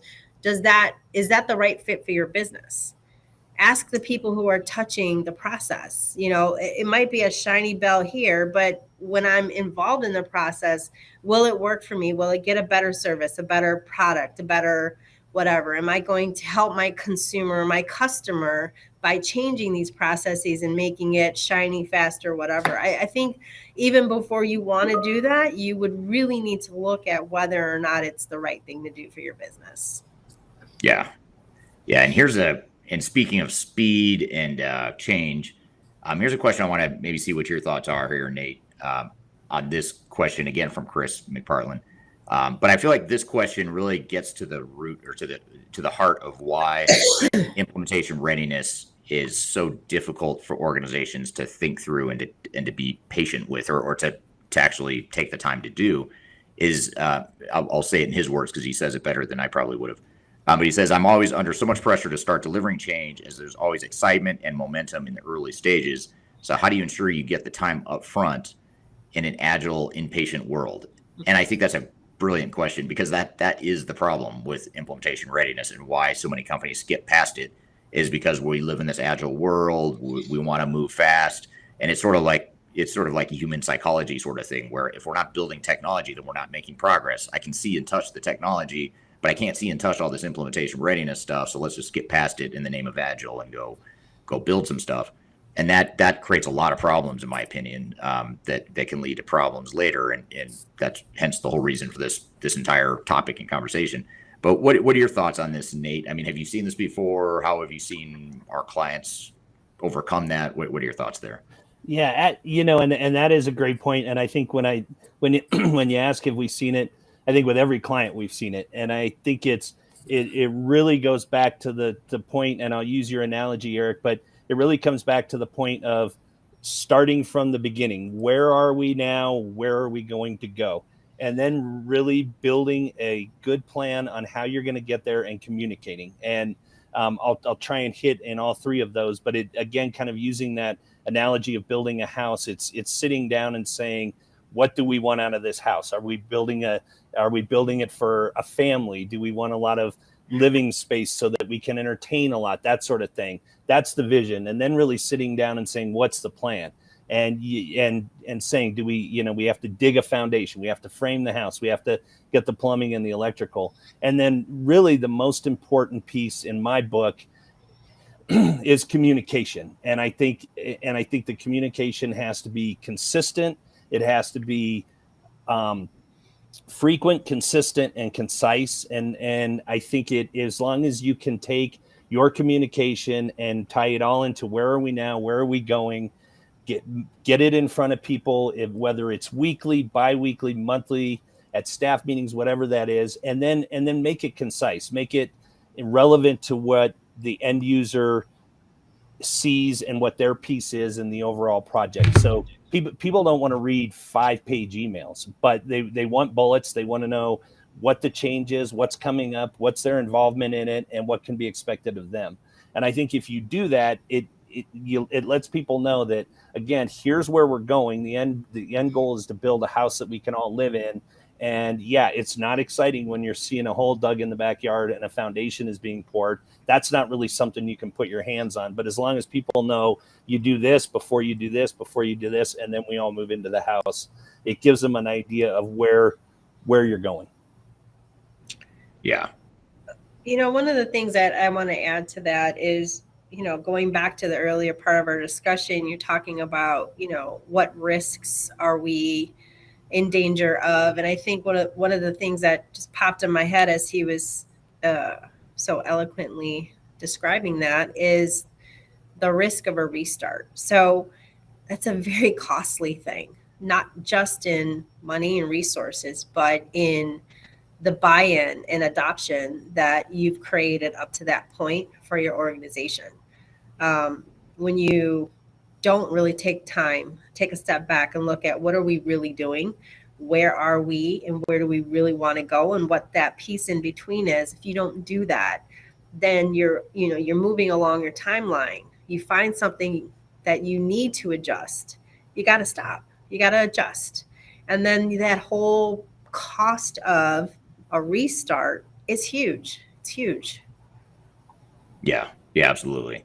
That's a great point. And I agree with that, by the way. It's a lot cheaper and faster to do it right the first time than it is to mess it up and think that you're speeding things up, and actually you're just headed faster towards a failure.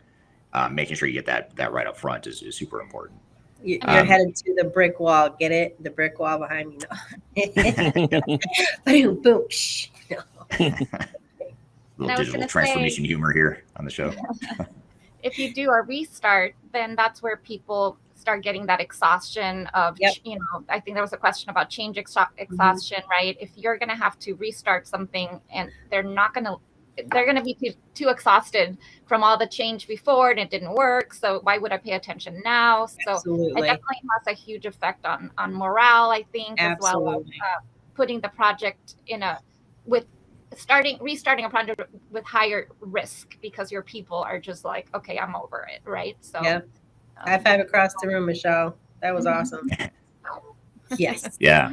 No, that's a great point. And I guess just in the interest of time, I know we're going to lose at least one panelist here in just a few seconds to a client commitment. But before we lose anyone from the panel, I want to ask sort of this capstone question or this closing question here, which is, what closing advice would you have for an organization that's maybe in the midst of a transformation, and what should they do to get started? I mean, when you think about implementation readiness and doing some of the stuff we talked about here, how do they get started on it? Whether they're just starting their project or perhaps they're already part of the way through the project, are there pieces of this you can work into your plan sort of midstream if you're already down the path? In other words, is it better late than never to do some of this stuff? I guess, Theresa, why don't we start with you? Because I know you're the one we might lose first in the time commitment. Absolutely. It's better late than never. Will it be more work? Yes. But will you appreciate that when it's done the right way? Absolutely. Again, people contact us for change management. Let's just say even BPM, middle, almost all the way through. It is an uphill climb. However, it can be achieved. One thing that I would say in terms of advice is to take a step back and breathe. I know that excitement is created. We want to do this. It's the right thing to do. But take the time and have that due diligence and really look at, okay, what is it that we're doing? Why are we doing it? Where do we want to go with it, right? And then who are the people we need to bring to really evaluate from not just that unbiased view, but that agnostic view? Like, are we doing the right things? A lot of people are going to tell us a lot of things. Yep, buy. Take this, purchase this. But is it right for our business? That's the question you have to ask. And if it isn't, what do we need to do to fix it? Yeah, great point. Thanks for that. How about you, Nate? What are your thoughts?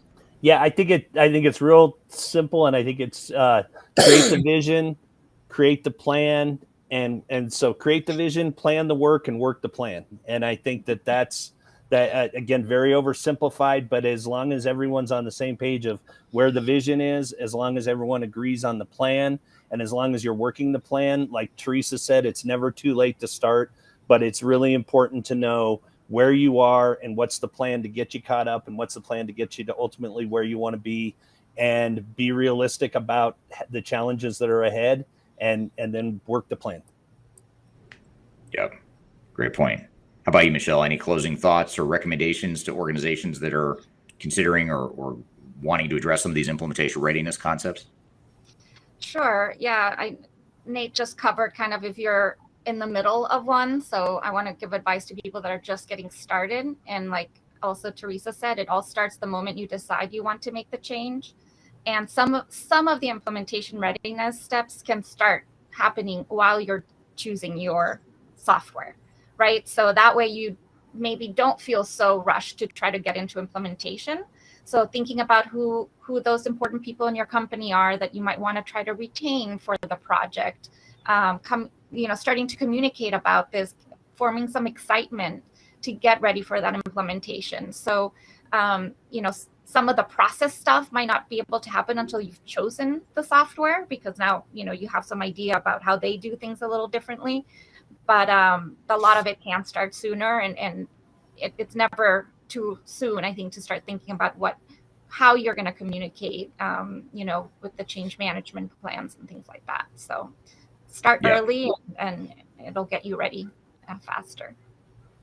Yeah, great point. I don't think I've yet met a client that said, "Yeah, we started this whole implementation readiness thing too soon. We should have waited," or the change management stuff. We should have waited on the change management. We started way too early on that. No, I've never heard a client say that. All right, thanks everyone. Appreciate you joining this panel discussion and really helping us better understand what implementation readiness is, how it ties into a project, and how it enables success. There's some great threads and topics for us to pull on and unpack a bit more. Kyler and I are going to do that in just a moment, but before we do, we'll take a quick break. You're listening to Transformation Ground Control.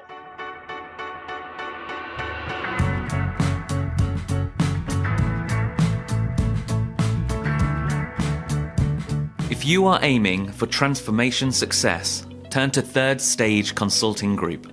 Third Stage's independent and technology agnostic consulting team helps clients define their digital strategies, define their roadmaps, and manage their transformations. With offices in the US, Europe, and Australia, our team helps the world's most forward-thinking organizations through their transformation pitfalls and risks. If you are embarking on a digital transformation or business change initiative, contact Third Stage Consulting to see how we can help you reach the third stage of transformation success. Learn more about us and download independent reports, videos, and other best practices at thirdstageconsulting.com.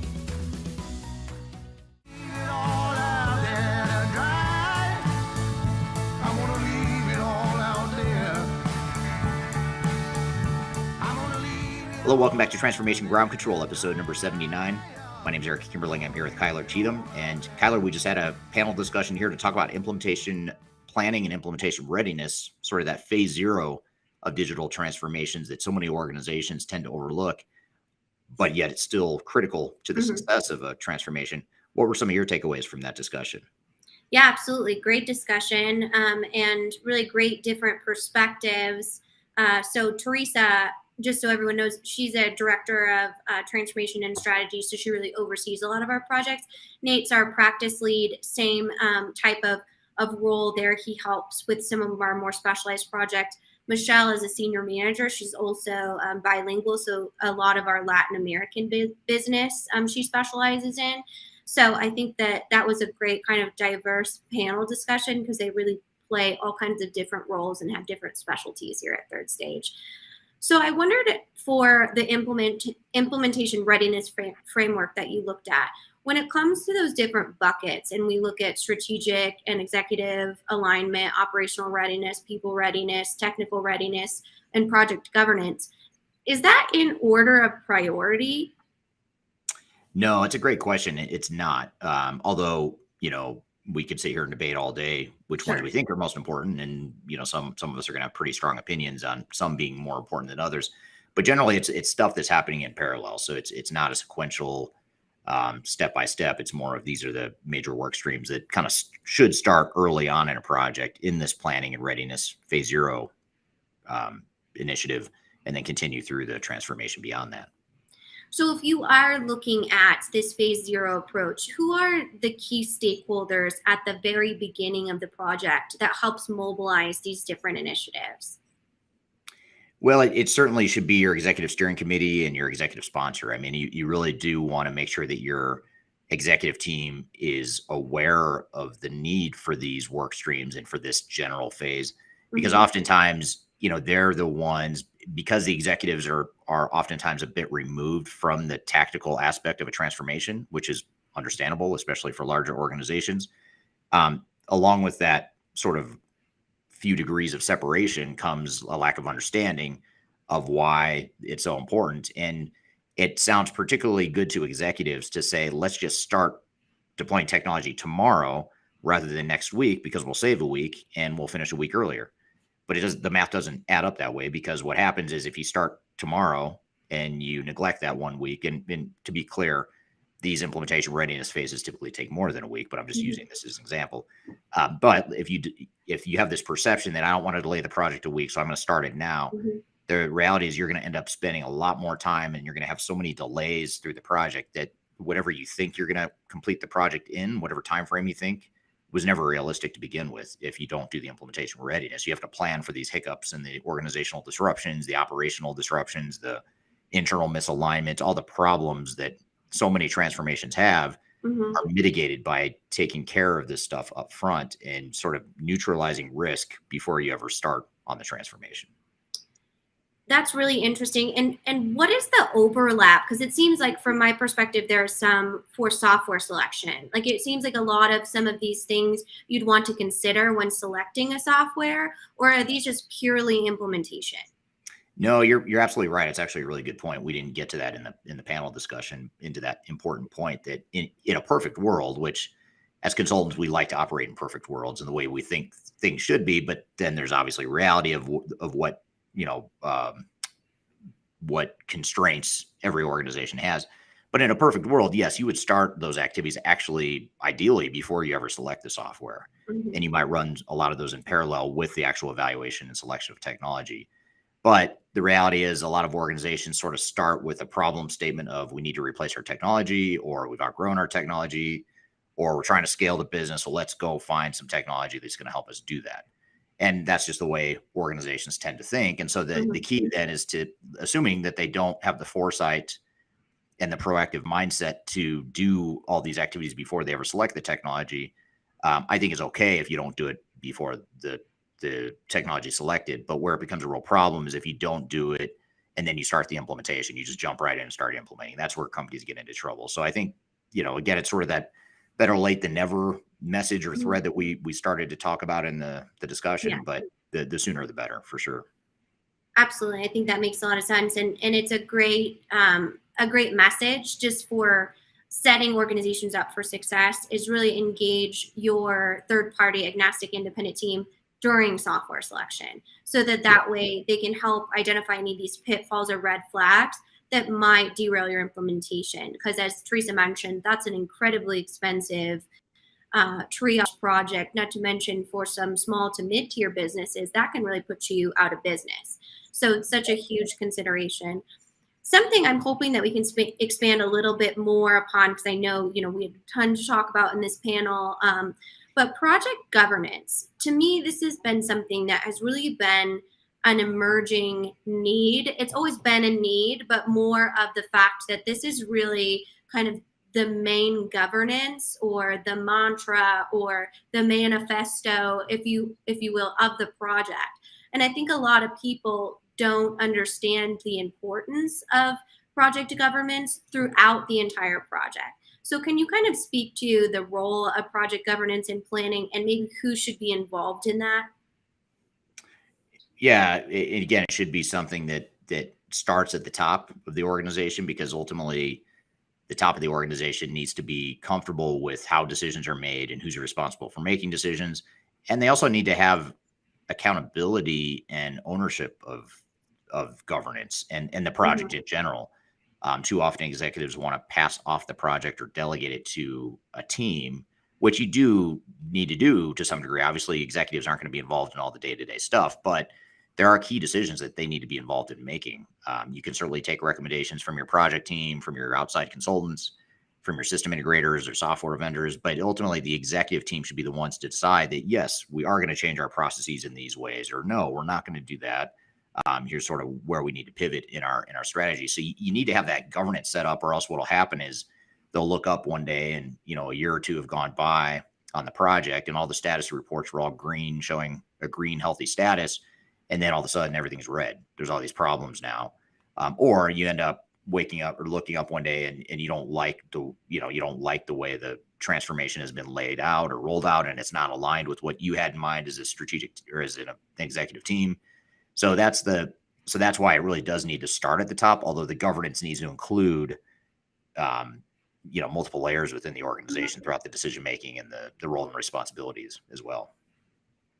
Absolutely. Well, this is such a great discussion. And I definitely think that for our content development, we'll pull a lot of these pieces and put them on our YouTube shorts and our TikTok videos, as well as you do a lot, Eric. But I highly recommend, as I mentioned, following these stakeholders or connecting with them in some way. And if you do have questions about this, please feel free to reach out. Also, a link in the description. You can download our implementation readiness framework. We also have our quality assurance framework, which I think is also a really a good piece to look at. And then our digital transformation work streams. So all of those templates and packaging is available below. And I'd also like to reiterate, thank you for putting up with my daughter as we went through that conversation, as it's early here in the United States. And my husband, who also works for Third Stage, is traveling. So, we're doing the best we can in that situation. She just needed to be involved. So I felt like she had a lot to say, but she couldn't quite find the words about digital transformation strategy and planning.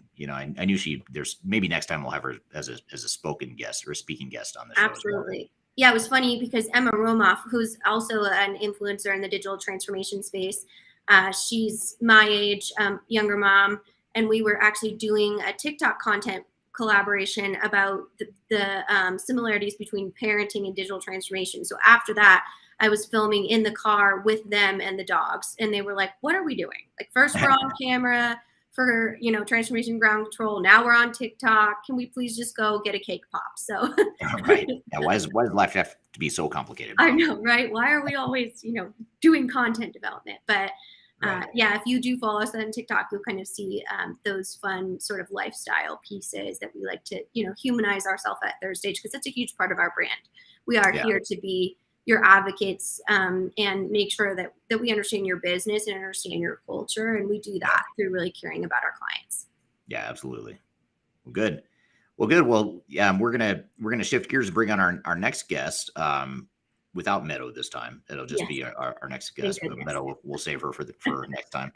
But we're going to have Dean Sam, who is a director of Third Stage Consulting in Asia Pacific. So he's based out of Hong Kong in our Asia Pacific office and team.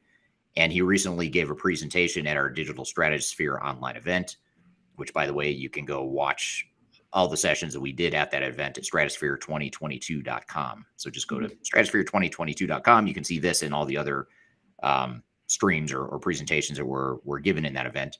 But we're going to play you a clip from his presentation about creating a target operating model. And it ties in pretty nicely with the previous panel discussion, because we dive into sort of that blueprint or that future state of what your organization is going to be, what you want to be when you grow up. And a lot of what we talked about within the readiness and planning phase of a project was based on that. You've got to define your future state processes, your future state organization, what the workflows are going to look like, all that good stuff. And that's a really critical part of readiness as well. So we're going to have Dean on the show. We'll take a quick break, and we'll be right back with more Transformation Ground Control.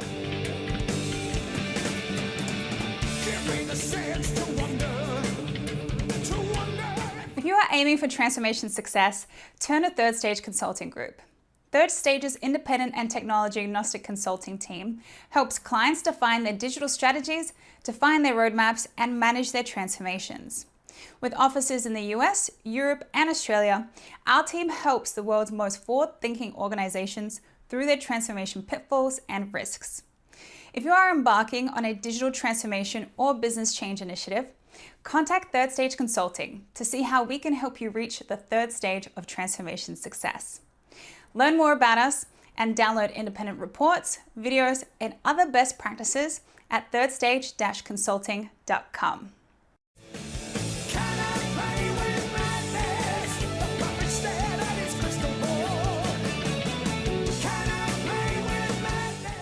Hello, welcome back to Transformation Ground Control, episode number 79. My name is Eric Kimberling, here with Cheatham. You can find new episodes every Wednesday on LinkedIn, YouTube, and all the audio podcast platforms. And wanted to bring on or introduce our next guest, which is Dean Sam, a director of Third Stage Consulting in Asia Pacific, based out of Hong Kong. And he gave a recent presentation that we recorded that was focused on building a target operating model as part of your digital transformation. So let's play the clip, and then we'll unpack some of the concepts here in just a moment. Just want to share a quick story. It was 4 or 5 years ago when I was attending the Digital Stratosphere as a participant. And that's when I got in touch with Eric. We stayed in touch over LinkedIn.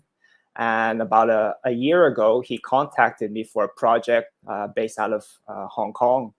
And the project went well.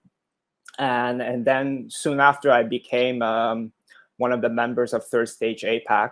And Wayne and myself, we represent the region. So it's quite the opportunity here to be able to be a speaker this time at the Digital Stratosphere. So I hope I'll be able to show you a few things, and you'll be able to to use them in your upcoming digital transformation.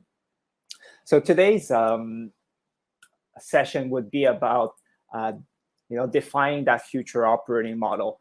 And a part of that future operating model, Eric has already touched upon it quite a bit in terms of that executive alignment. So there's going to be a bit of crossover in terms of what Eric showed you and what I'll be presenting. First off, I'd like to share with you our third stage end-to-end digital enablement methodology. And really, roughly, it's based out of 4 major steps. And Eric talked about that digital strategy piece, and Kyler reiterated how important it is to develop that beforehand, because your digital strategy will be your driver in your next steps, whether it's a digital transformation, whether it's an ERP implementation. And that's going to allow you in the second step to properly choose which ERP solution you require for your business that satisfies the business and process requirements of your business. Once that selection is done and you have negotiated your contracts, then we also help our clients in that pre-implementation and readiness and change management piece. And like Eric shared, change management is pretty much the number one reason where digital transformation fail. And we really take the time and put a lot of energy with our clients to set up their steering committee members, to set up their project teams, to develop their change management strategies, and to follow up on the change management initiatives. And lastly, this is where really the fun starts, and it's during that implementation piece of the solution.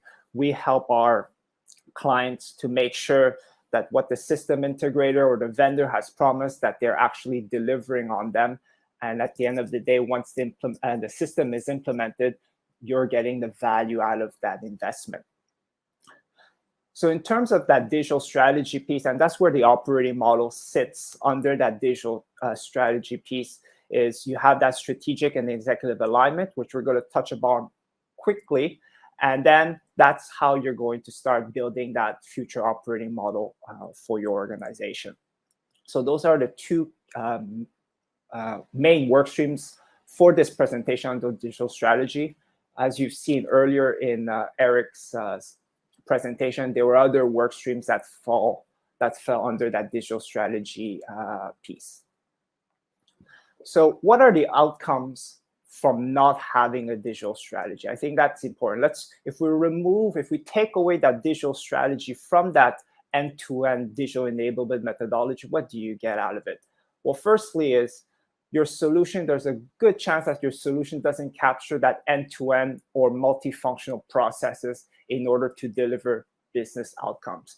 Because a digital strategy looks at the organization as a whole and how they should be connected. But when you look at it only at a technology point of view or at an ERP point of view and looking at the modules, you're not going to get that interconnectivity that you require, because you're going to be looking more at the modular point of view of the solution. So therefore, instead of being an enabler to better operate, that solution that you have invested a lot of money will start dictating how you eventually have to operate. And I think we've heard and we've seen that kind of outcome maybe in your current organization or in past organizations, where, oh my goodness, the solution can't do this, so I have to work around the solution, or I have to highly customize the solution because that interconnection, that information interconnection isn't there between the modules. So therefore, the solution actually dictates on how you have to operate. And that's the reason of why having a digital strategy and an operating model is so important. And in terms of selecting your ERP, you become reactive and bound to the offerings of the solution vendor or reseller. So instead of telling the solution vendor, well, this is my operating model, these are the modules that are required to support my operating model, and therefore show me what you have in your suite of modules, that's the right way to go about, instead of having the reseller sharing with you everything that they have, and you'll get easily enticed by what it offers. But does it fit into your digital strategy? It could be a nice to have, but is it worth that investment so far right away? And ultimately, if you don't have a digital strategy and you rely on system integrators to just implement a solution, often or not, you end up having a generic implementation that struggles to deliver the value that you need for your business. So we all talk about the best practices, and ERP follows best practices, and best practice offers certain value. But is that the right value for your business based on your strategy? So those are certain outcomes that you can that we can find by not having a digital strategy. So how do we go about in building a digital strategy and building that operating model? Well, let's put aside the technology piece. Let's put aside the solution, and let's get back to business management basics. Let's look at what's changed in the business landscape of the organization, of the market. Are there any disruptors in the market that we need to consider? Are there other areas or other opportunities that we need to be looking at? We'll have to start, let's define the key value drivers and core competencies that we require to thrive in this ever-changing market. And that's where you start to rethink how you want to operate, right? And what would be your future operating model, the right processes that you need to have. So what do I need to operate in this new landscape? And then you start looking, do I actually need an ERP to operate in that way? So the first 4 points are the first questions that you should be asking. And only at the 5th point, then you're questioning yourself, do I actually need an ERP, and will that support my new way of operating? And once you have, your team has made a decision that that an ERP would be beneficial and would be required to support that new operating model, then we start looking at what is the appropriate functional architecture for my ERP. So what do I really need to run my future operating model, and ensuring that I'm not buying too much or too little. If I buy too much, there'll be certain modules that I'm investing subscription and licenses that do end up becoming shelfware. So let's move on to, in terms of the mechanics of defining that operating model. We first start by selecting the business topics that we're going to go through with the different stakeholders, the executives at the client end. And we could be going through a different number of topics. And usually there are two different categories of topics that we can run through them. One of them are policy-related topics in terms of governance. So how do they want to manage their approval processes?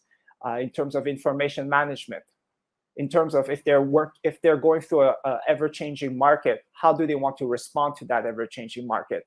And what is their growth and plan for the future? Another type of topics that we would also deliberate with the executive group during these workshops to define their operating models, it could be topics more functionally related. So how do they see in the future? How would they like to manage their procurement processes? Or how do they see their future supply chain and distribution networks coming along? How do they like to manage their sales and demand planning? And also, a very important piece is that master data management piece, which it's a really key critical success factor for any implementation. And Eric talked about data migration and so forth, and that falls into that space as well. So we learn about the organization. We understand their predicaments, their situations, and we identified what are those key topics that we should be raising during the early stage of the workshops to build that operating model.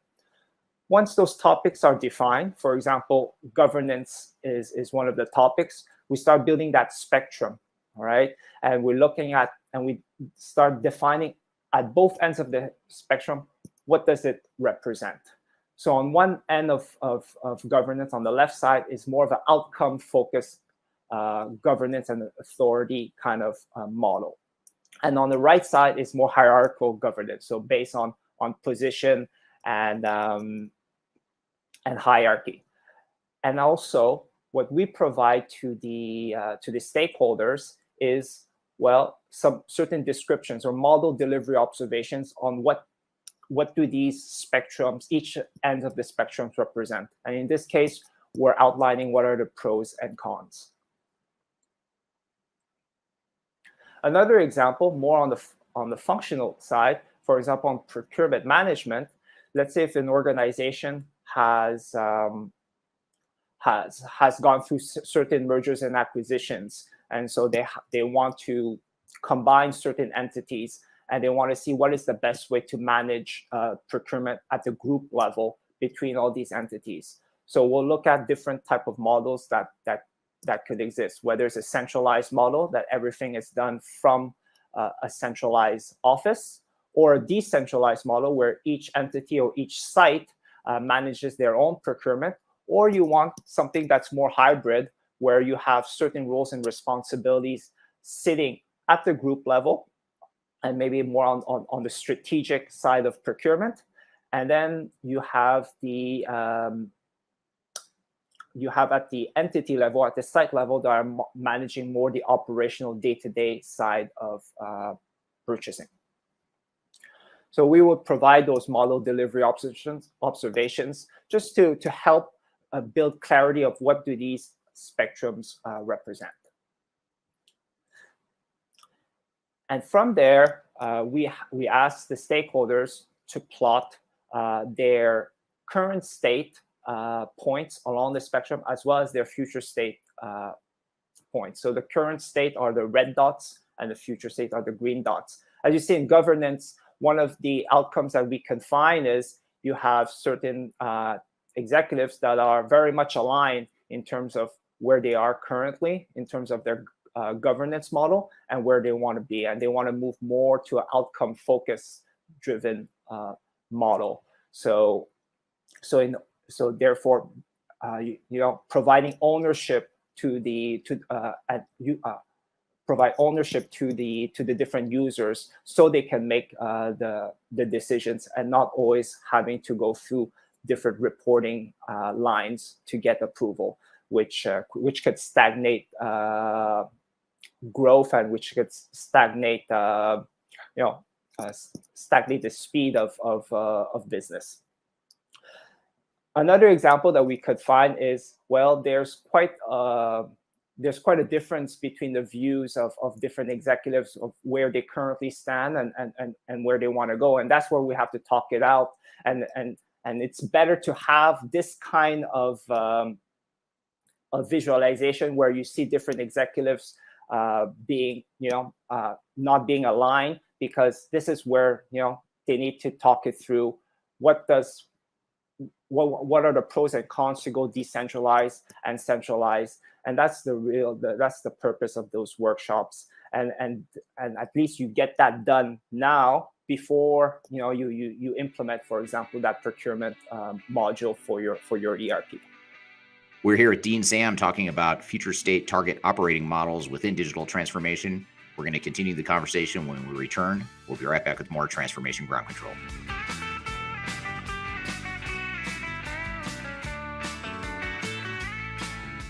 If you are involved in any sort of digital transformation or business change initiative, you will want to download the 2021 Digital Transformation Report.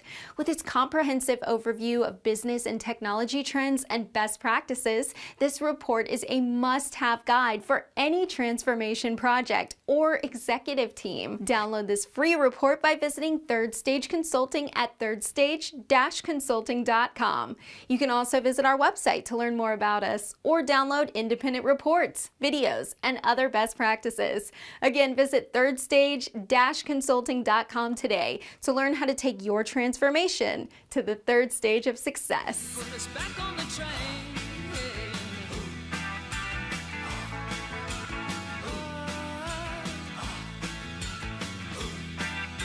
Hello, welcome back to Transformation Ground Control, episode number 79. My name is Eric Kimberling with Cheatham, and we are here with Dean Sam talking about target operating models within digital transformation.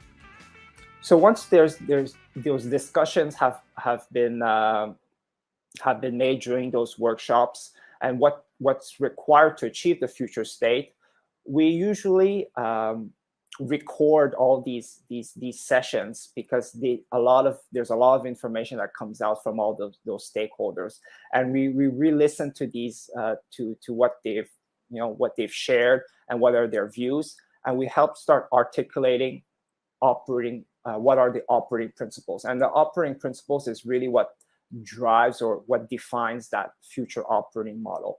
So a definition of what is an operating principle they are executive statements to provide guidance and influence new ways of working to support transformation initiatives aimed at delivering benefits and realizable outcomes. So they're actually statements or guidelines by the executive on how we should be running the business, how we should operate the business.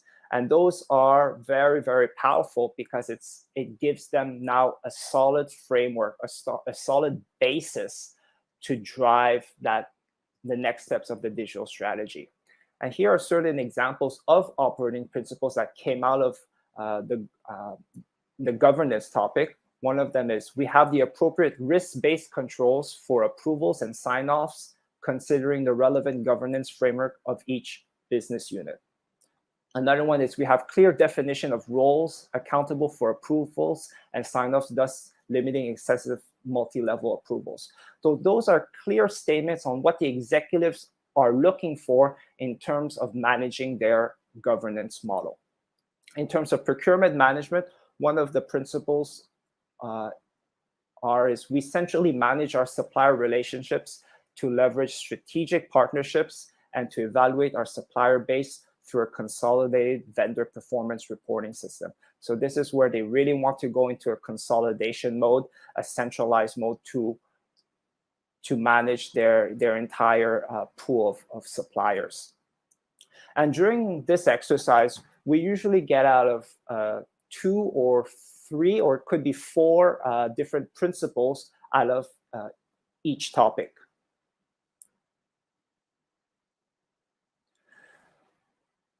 So one thing I like to share is what are some 3 key characteristics in order to define or to identify or to draft your operating principles. First thing, your statement has to be in present tense.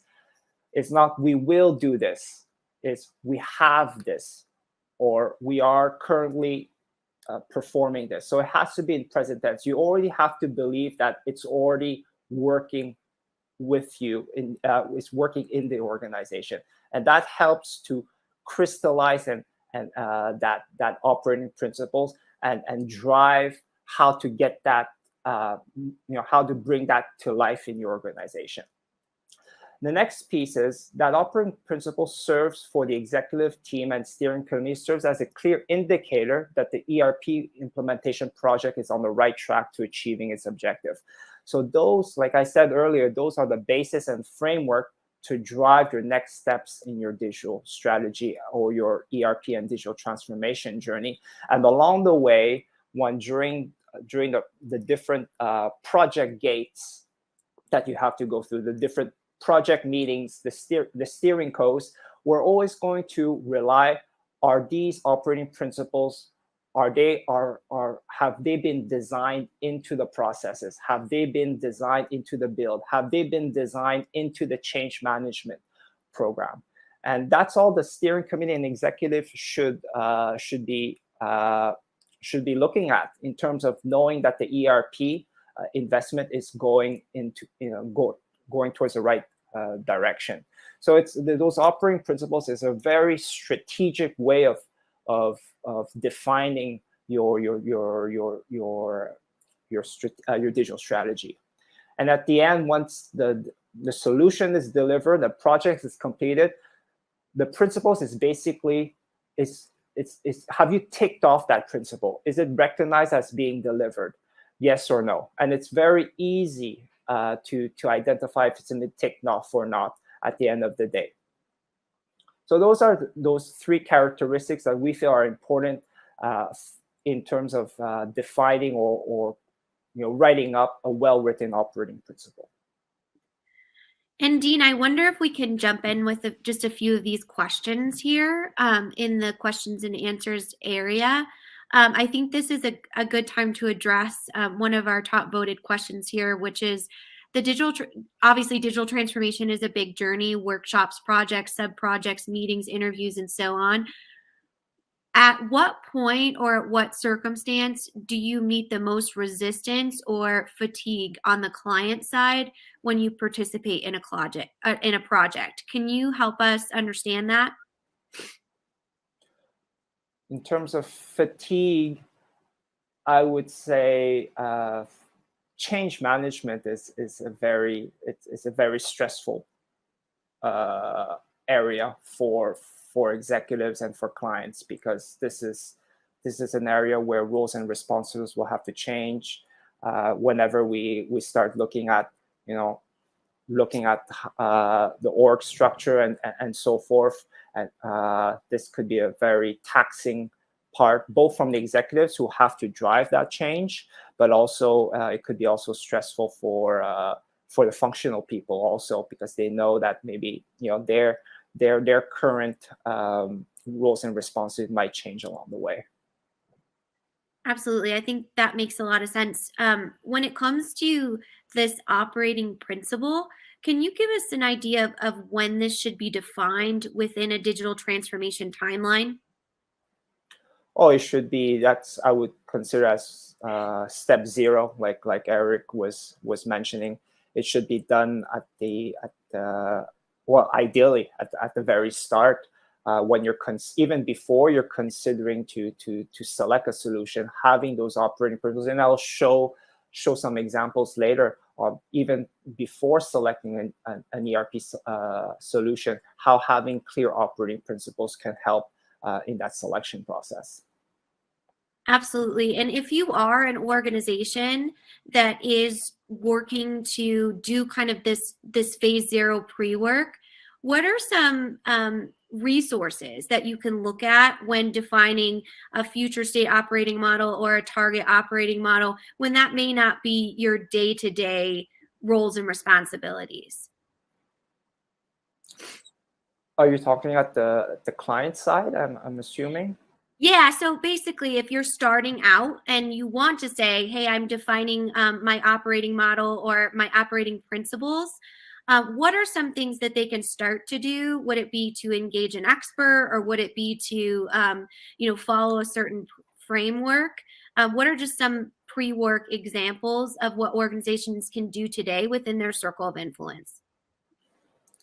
Well, I think the first step, based on the mechanics, is to define which topics you like to cover, and that could start from the CEO, which topics that needs to be discussed, and then have his executive team start deliberating on what they think is important.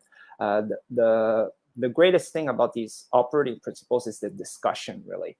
And when you have discussions between, let's say, the CFO, the CEO, the head of operations, the head of HR, working together in defining common operating principles, is a great thing to see. As a consultant, when we take part in these discussions and these workshops, and when we have everyone around, all the key heads of the organization working together and building multifunctional operating principles, that's a great feeling, because then the chances of succeeding in your digital transformation and your ERP project, to have that full coverage and full integration of the organization, really puts you on the right foot. Absolutely. That's so well said. That dialogue and just that open feedback loop is certainly important. So keep those questions coming, folks. You can put them in the chat or the questions and answers section. You can vote on your favorite, and I'll let Dean get back to these characteristics of an operating principle. Yeah, just the certain things I'm just thinking about from these questions, and about having materials ahead of time. When we're going through these workshops and these discussions with the executives, they have a very clear idea of what they need, maybe at their department level. But now when you start looking at it interdepartmentally, that's when the magic happens, and that's the beauty of these operating principles. But at the end of the day, we believe that the executives know what they want. It's just about articulating them and collecting their information, and then building those right articulating and building those right operating principles at the end. So that was the mechanics, and here I'd like to share with you certain certain case studies. It's not really a case study where we're going in depth in a specific client, but we'd like to share with you three examples on where we've engaged this type of work stream with three types of clients, where we've helped them define their operating model and, more importantly, define their operating principles. The case one is with a vertically integrated utilities company.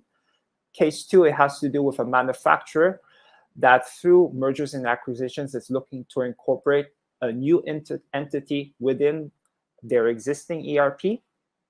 And the third case is a manufacturer that has outgrown its current ERP solution and is looking to replace their ERP. So for this first case about on this vertically integrated utilities company, this is a multinational organization, and it's composed of numerous business units which are operating independently. And they spent quite a bit of time with other consulting firms to conduct the visioning exercises to develop their new business model for the future. And when we talk about visioning a new business model, is by clearly identifying their mission, vision, and values. But while they're building that new business model, they are also looking to implement a brand new ERP to replace their legacy ERP that's been running for over I think 25 years. So the challenge here is, how do we translate those visioning exercises, those outputs, into actual ERP requirements? And that's where the operating principles provide that tangible outcome on how the organization is to operate with this new ERP. And here, I'm just going to share with you one operating principle that came out of this exercise. With this client, I think we got about 25 different operating principles that came out of this work stream. And let me just read it out here. Is we have process and information visibility of shared resources across business units. We can effectively coordinate and plan the delivery of new cross-business initiatives and programs. So, like I was mentioning, they have different. They operate with numerous business units working right now very much in silo. And in their new ERP requirements, there needs to be process and information visibility between these business units, because in their new way of working, they'll have more initiatives, more projects that cut across those different business units. So their ERP needs to be able to do the same. So I think this is one very nice example in terms of the executive sharing what they require for their ERP. So during the steer codes, during the QA, the delivery assurance meetings, executives can say, how do these business units connect while we're going through a cross-business initiative? Those simple questions will make sure that we have the right answers and that the system is being well designed accordingly. We're here at Dean Sam talking about future state target operating models within digital transformation. We're going to continue the conversation when we return. We'll be right back with more Transformation Ground Control.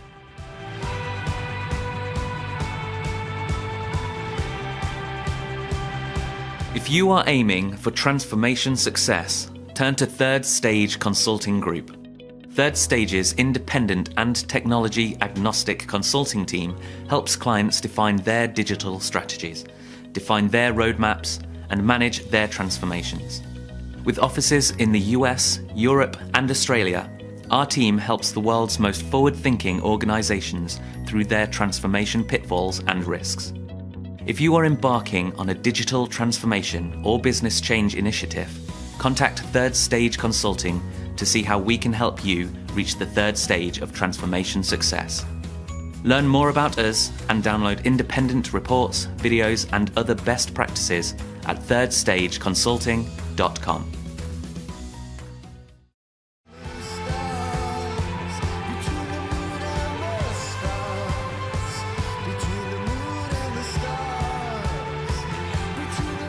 Hello, welcome back to Transformation Ground Control, episode number 79. My name is Eric Kimberling with Cheatham, and we are here with Dean Sam talking about target operating models within digital transformation.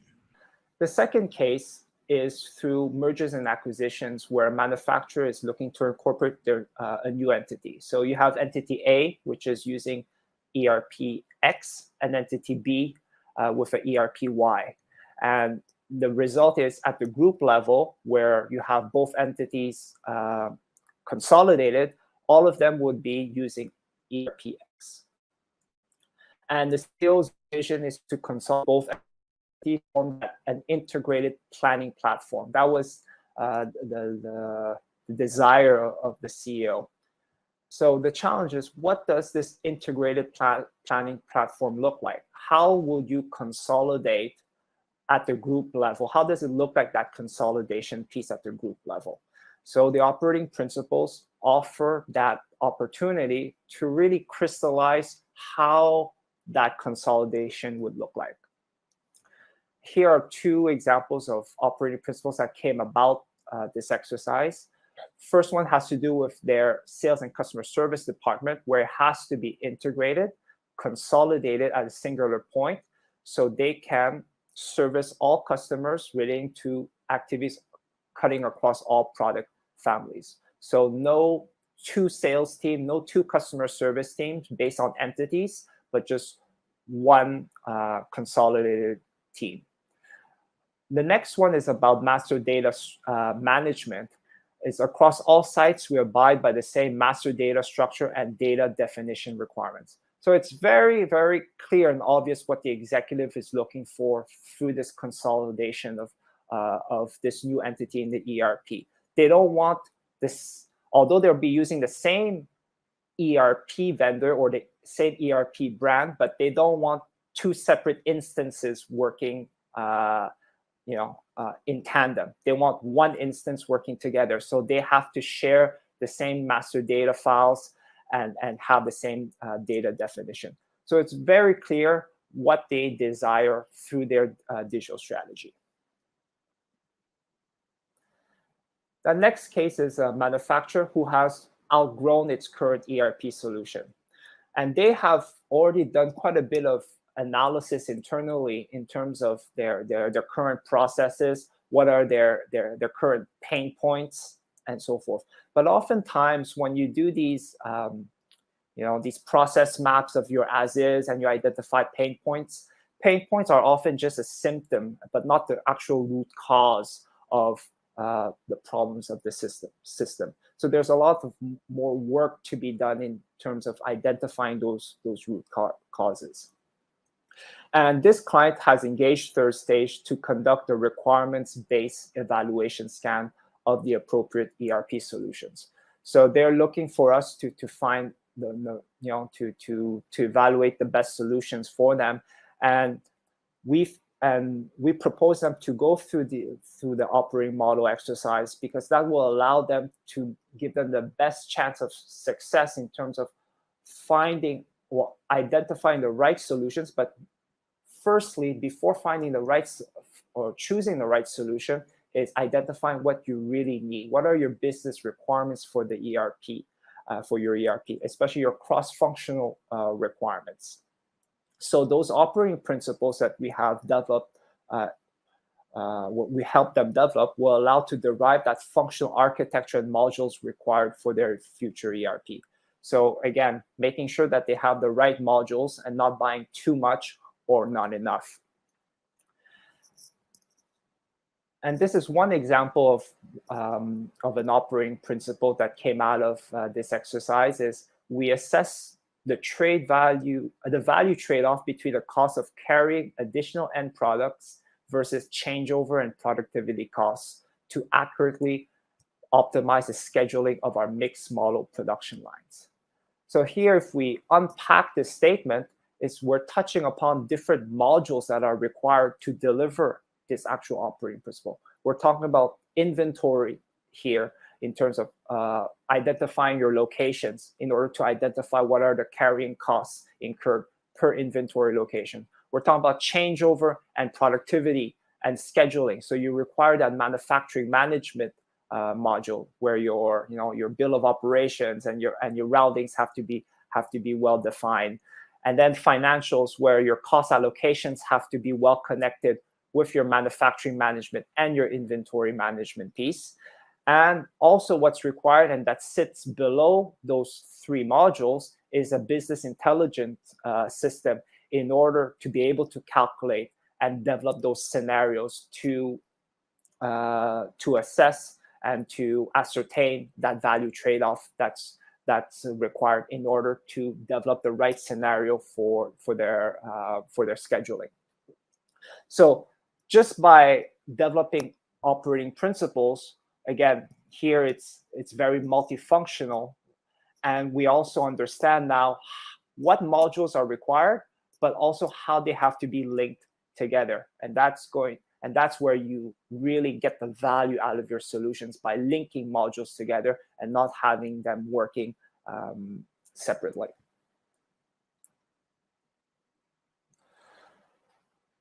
So the key inputs of the operating principles are huge, because they're inputs to the other pieces or the other initiatives in our digital enablement methodology. So we've shared about the ERP selection piece with the case 3, where the manufacturer has outgrown their solution. So that operating model defines what modules are required, what functional architecture is required. And then you can start evaluating the different options of solutions based on how each solution scores in terms of their robustness and functionalities of every module. So you have a clear framework or a clear evaluation grid on how you go about your ERP evaluation process.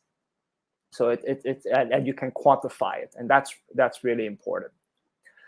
Next is that pre-implementation readiness and change management.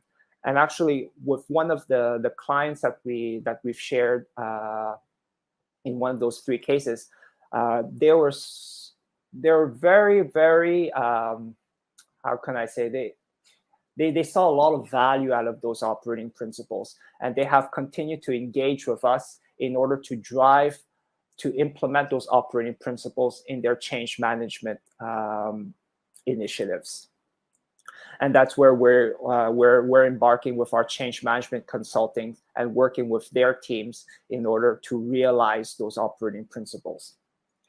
And a last piece is that implementation project and delivery assurance. And like I've mentioned, those operating principles become the basis of the executive team and the board members of those organizations to see if really the project is it on the right track? Is it going to deliver the right business outcomes that we're expecting at the end of the day? So they become really great guidelines to the senior management. And finally, I'd like to finish off with this slide about the takeaways from having a digital strategy. And if you recall earlier in the beginning of my presentation, I talked about the outcomes of not having a digital strategy. And one of the outcomes is not being able to capture end-to-end or multifunctional processes in order to deliver business outcomes. But when you have these principles, those principles are already designed specifically to deliver an outcome. And that's what's great about those principles. They've already written out. It's not a aspirational kind of goal you're providing. Those principles are actual statements that they can be ticked off and said that they were actually delivered in the business. Also, those principles are naturally based on cross-functional discussions between the executive team. And we cannot build principles just by having one or two individuals around the table. You require a team that covers all aspects of the organization. One of the challenges or problems without a digital strategy is, well, the system is not enabling you to better operate. And at the end of the day, the solution dictates on how you're operating. But by having those principles as the executive guidelines, they drive your future processes to build the solution. And that's what's so great about those principles is they will drive how your future processes should be defined. And you eliminate those system workarounds and those and having a system that's very, that's highly customized, because thanks to those principles, you have already taken consideration what are the different interconnectivity requirements that are required in your ERP platform. Just like the example earlier, where we understood from one principle how the financial module should be connected to the inventory module and how it should be connected to the manufacturing module to better schedule production. Next is become what you're no longer reactive and bound to the offerings of the solution vendor or reseller, because now you can tell them and you can tell them confidently, these are the modules that I require. So show me those modules, and now you can start seeing the modules that you really need to be delivered in your business.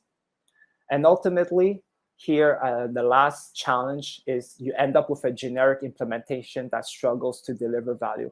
And I think this is the most important takeaway. Those principles are not just based on best practices or vanilla processes that ERP offer, but those principles are developed by your organization and for your organization only. So they become your actual DNA on how you want to operate.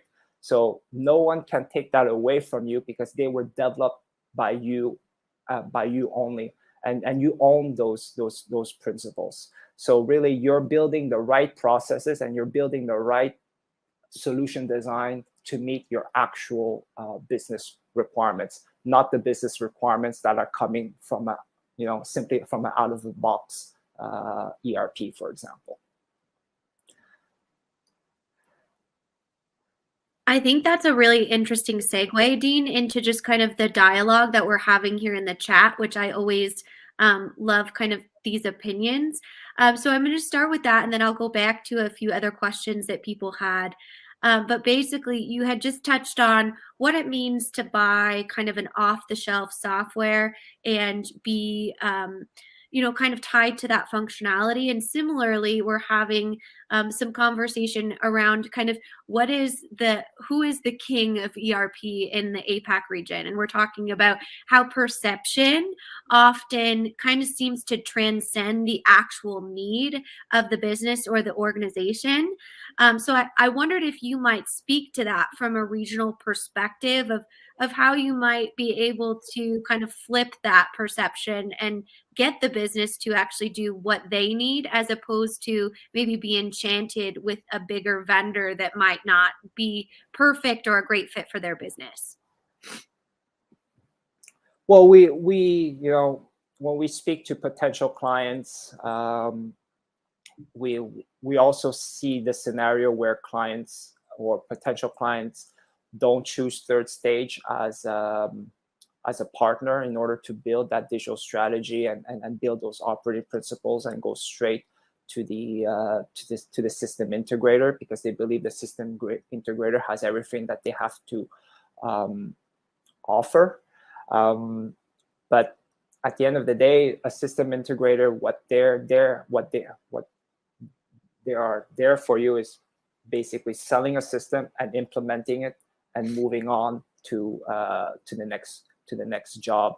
And unfortunately, they don't have time to really take a really deep dive on your business requirements. They do review your processes and what they require, but do they take the time to really redefine, your new data structure? Do they take the time to redefine what are all the interfunctional connectivities that could help optimize your business and functional outcomes and so forth? So this is where we come along and we help them through this exercise of articulating the operating principles. Clients see a lot of value in saying, oh, now I had a vision, or I had a good sense of how the company should operate, but now through these principles, now they could start seeing it, materialize it even more, and see how information should flow between departments,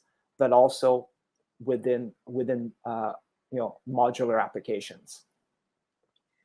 Absolutely. I think from a functional perspective, that makes a lot of sense.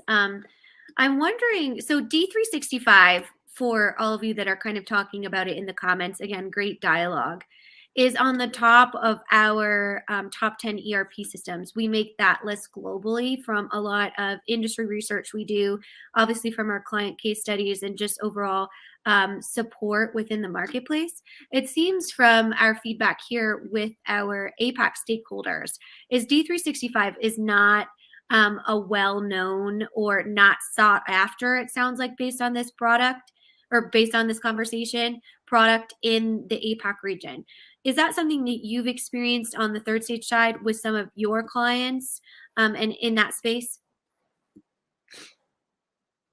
Well, D365 is it's a very popular product, and we do have our clients or when we're pitching to clients, many of them do reference D365 as a potential solution for them, because a lot of them are already using Microsoft Suite applications, so they think it would be a seamless component with a D365 ERP. But it's a big monster as well. D365, it can cover quite a lot of functionalities and a wide breadth of processes. But now, depending on your size of the organization, is D365 really what you require? Because you might be ending up paying a lot, but not be utilizing that full suite of functionality. And that's why going through those operating principles, defining what exactly the modules that you require and what kind of information connectivity that you require, then you can start also looking at possible other, maybe less expensive solutions or less unknown solutions that can cover, and satisfy your operating principles.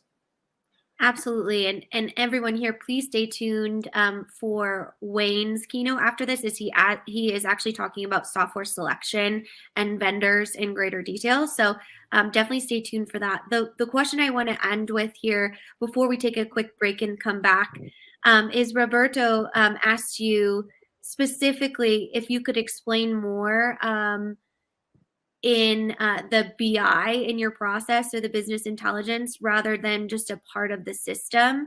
So I think he's asking you to just elaborate on business intelligence in general, maybe not just in the granular system activation. Does that make sense? Well, it all depends on the operating principles that come out of this exercise. The example that I provided with case number 3 where the manufacturer has outgrown their current ERP, and part of the functional architecture is having a business intelligence, because in their operating principles, I think we've developed over almost 50 operating principles with this client.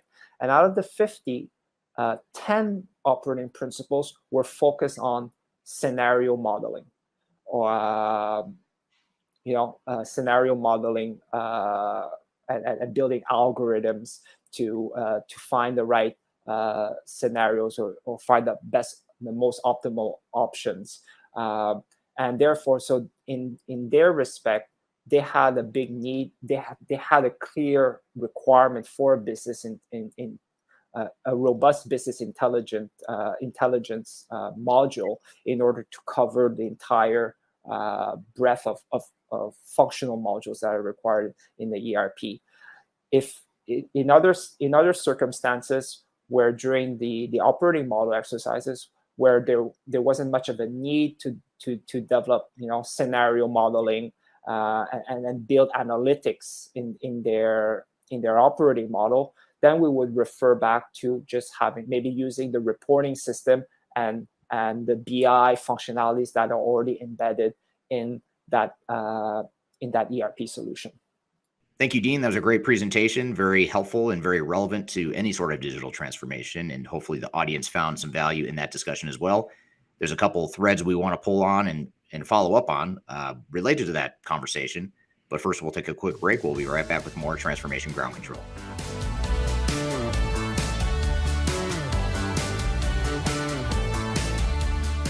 Hi, this is Eric Kimberling, the CEO of Third Stage Consulting, and we recently hosted our Digital Stratosphere 2022 virtual event. It's 3 days of packed content related to digital transformation best practices, about 16 or 18 different workshops and different speakers that are presenting on different topics, everything you need to know about transformation. The bad news is if you missed that event, the event's over. The live event already happened. But the good news, if you've missed it, or even if you did attend it and you want to see replays or you want to catch the sessions you missed, you can do that now by going to stratosphere2022.com. Go to stratosphere2022.com, register. All you have to do is put in your name and email address, just a few fields. You get immediate access to all the recordings, and the recordings cover everything from digital strategy, software selection, organizational change, process improvement, architecture, data migration, cloud, trends in the industry, how to avoid failure, some of the legal aspects to think about, contractual aspects to think about as it relates to your transformation. All that is stuff that you'll get by registering for Stratosphere 2022 replay. And again, go to stratosphere2022.com and you can listen to all the replays of all the workshops that you might have missed at the event. So hope you check it out, and thanks for listening. We'll see you soon.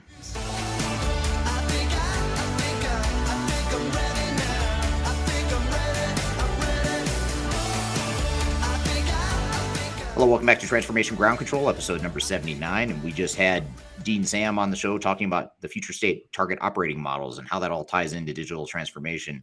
What were some of your thoughts in that presentation, Kyler? Yeah, well, I always love Dean's presentation. And if you do want to follow along from his PowerPoint, we'll go ahead and link that below. Again, you can download that from our website because he does have some very cool animations in there and kind of showcases how the target operating model structure works in a very visual format. So for our audio listeners, we will link that below. But something I wanted to ask you, Eric, when we talk about our, will be as is type of different comparison there, how do you know if you do need a new target operating model? Like, how do you tell if yours is very stressed or there is time? It's time to kind of go through the exercise that Dean laid out. Well, I don't want to say that you always need it, if you're going through a transformation, but I would say most of the time, an overwhelming majority of the time, when we're working with a client, on the surface, the problem is that they've outgrown their technology. It's outdated. They can't keep up, or the technology can't keep up with the business needs, or in some cases, the software vendor is forcing the client onto a new technology in the cloud or whatever the case may be. But when then we peel back the onion and you really look under the hood of what's actually happening, usually it's not the technology necessarily that's the problem. It's that you've got broken processes, you're not organized well. Yep, you could benefit from new technologies and better tools, of course. but there's usually a lot more to it than the technology. And so the operating model in many cases becomes really the foundation for all the other stuff that happens in a transformation, including the technology work stream, the organizational change, and the people work stream, because now you've defined what we're going to be when we grow up operationally, which then influences and feeds into what we're going to be when we grow up organizationally in terms of roles and responsibilities and reporting relationships and process, day-to-day processes and all that stuff. So it really is a foundation for everything you do in a project. And if you just focus on the technology and you sort of skimp over the operating model piece of it, you're really operating with a real shaky foundation. You don't, in many cases, you just don't have a foundation. So you end up flying blind and trying to deploy technology just in the way that your software vendor thinks might be best for your business versus what you know to be best for your business.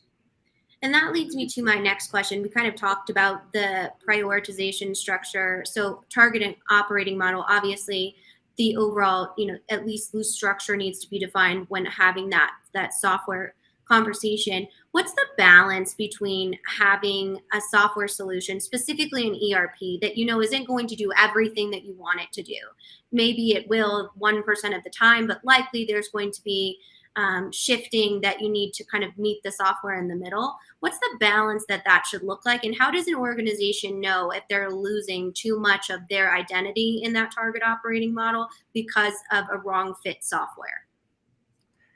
Well, that's a great question. I mean, you just sort of laid out a case for why you should do some of that, at least some of that target operating model work before you select technology, because then you're going to select the technology that best fits the future state, not where you are today necessarily. I was just talking to a client of ours earlier today that we did work with last year in 2021. And we had come in and they had asked us to do a very tactical sort of a project where we just assessed the current processes and systems against their current state needs, and did a great job. We like the client likes us, but the project never went anywhere. The client just said, "Oh, okay, well, we're just going to kind of keep things the way they are." But then today, the CEO and I had a call, and they sort of changed direction. Now they're getting more aggressive in their growth plans, and they've got more of a strategic vision of what they want to be, which is very different than the way we are today. So now they've asked us to re-engage to now kind of bring it up to another level of strategic focus. And I think you see that a lot with organizations. They think tactically, they're kind of stuck in the way things have been over time. And it takes someone like that, someone or a group of people within the organization to really rocket off center to kind of get back up to the strategic level, which would focus on the target operating model, among other things. Absolutely. So we have a target operating framework that you and team have put together that feature kind of a roadmap: business processes, competencies, skills and tools, people, customer experience or the voice of the customer, training, organizational design, research and development, and the center of excellence being kind of the end of it. Can you kind of talk us through why that overall flow is what you recommend when looking at defining a target operating model? Yeah, it's a way to really keep things grounded, so you're not getting too philosophical, because the philosophical debates for organizations are very challenging, because then no one can ever agree on just general like philosophies of how a process should be if we're sort of flying blind or just debating in generalities. But if we tie it to our company strategy, our organizational strategy, and what it is we're trying to accomplish as a team and as a company, then it sort of becomes more tangible and is more grounded in that. So that whole framework is meant to unpack all these different dimensions of a company strategy, knowing that the target operating model for company A is probably or should look a lot different than the target operating model for company B. Even if you're in the same industry, even if you're very similar companies, you should, and most companies will have different target operating models based on what they're trying to accomplish. So that framework, that organized methodology and framework is meant to really unpack it in that way. Absolutely. And if you want to know more about this framework that I'm referencing, Eric does have a variety of blogs on functional architecture that features that information. If you go to our website, we have a whole thought leadership section where you can read our blogs, guides, and reports, see this podcast, our videos, and then look at our upcoming events. And speaking of upcoming events, this clip was from our APAC Regional Digital Stratosphere that we did back in June of 2022. As Eric mentioned, it is still available on our website and at stratosphere2022.com. You can see the recordings for all of that. They're also available cut up on our YouTube page as well. And then we do have our EMEA Stratosphere coming up on September 16th of 2022, which will feature our Europe, Africa, and Middle East stakeholders. So definitely head over to our website. You can register for that. There, it is a free event, and then be sure to join live so you can kind of engage in some of these comments that you heard Dean kind of answering a lot of those different questions from the audience in our APAC region during his keynote there. Yeah, absolutely. Well, good. Well, thanks for the heads up on that upcoming event and being able to access the past event as well. I think that's hopefully a good resource for a lot of people listening here today. And thank you for listening to today's podcast. We really appreciate everyone joining here today. Thank you for being here as always, Kyler. We look forward to seeing you next Wednesday. Every Wednesday, new episodes on YouTube, LinkedIn, Facebook, Twitter, and all the audio podcast platforms too. So be sure to check us out wherever you prefer to watch or listen to podcasts. You can find us there. And appreciate any help you can offer in getting the word out to more people about this podcast as well. So I want to thank everyone for being here. I hope you have a great week. We'll see you next week on Transformation Ground Control.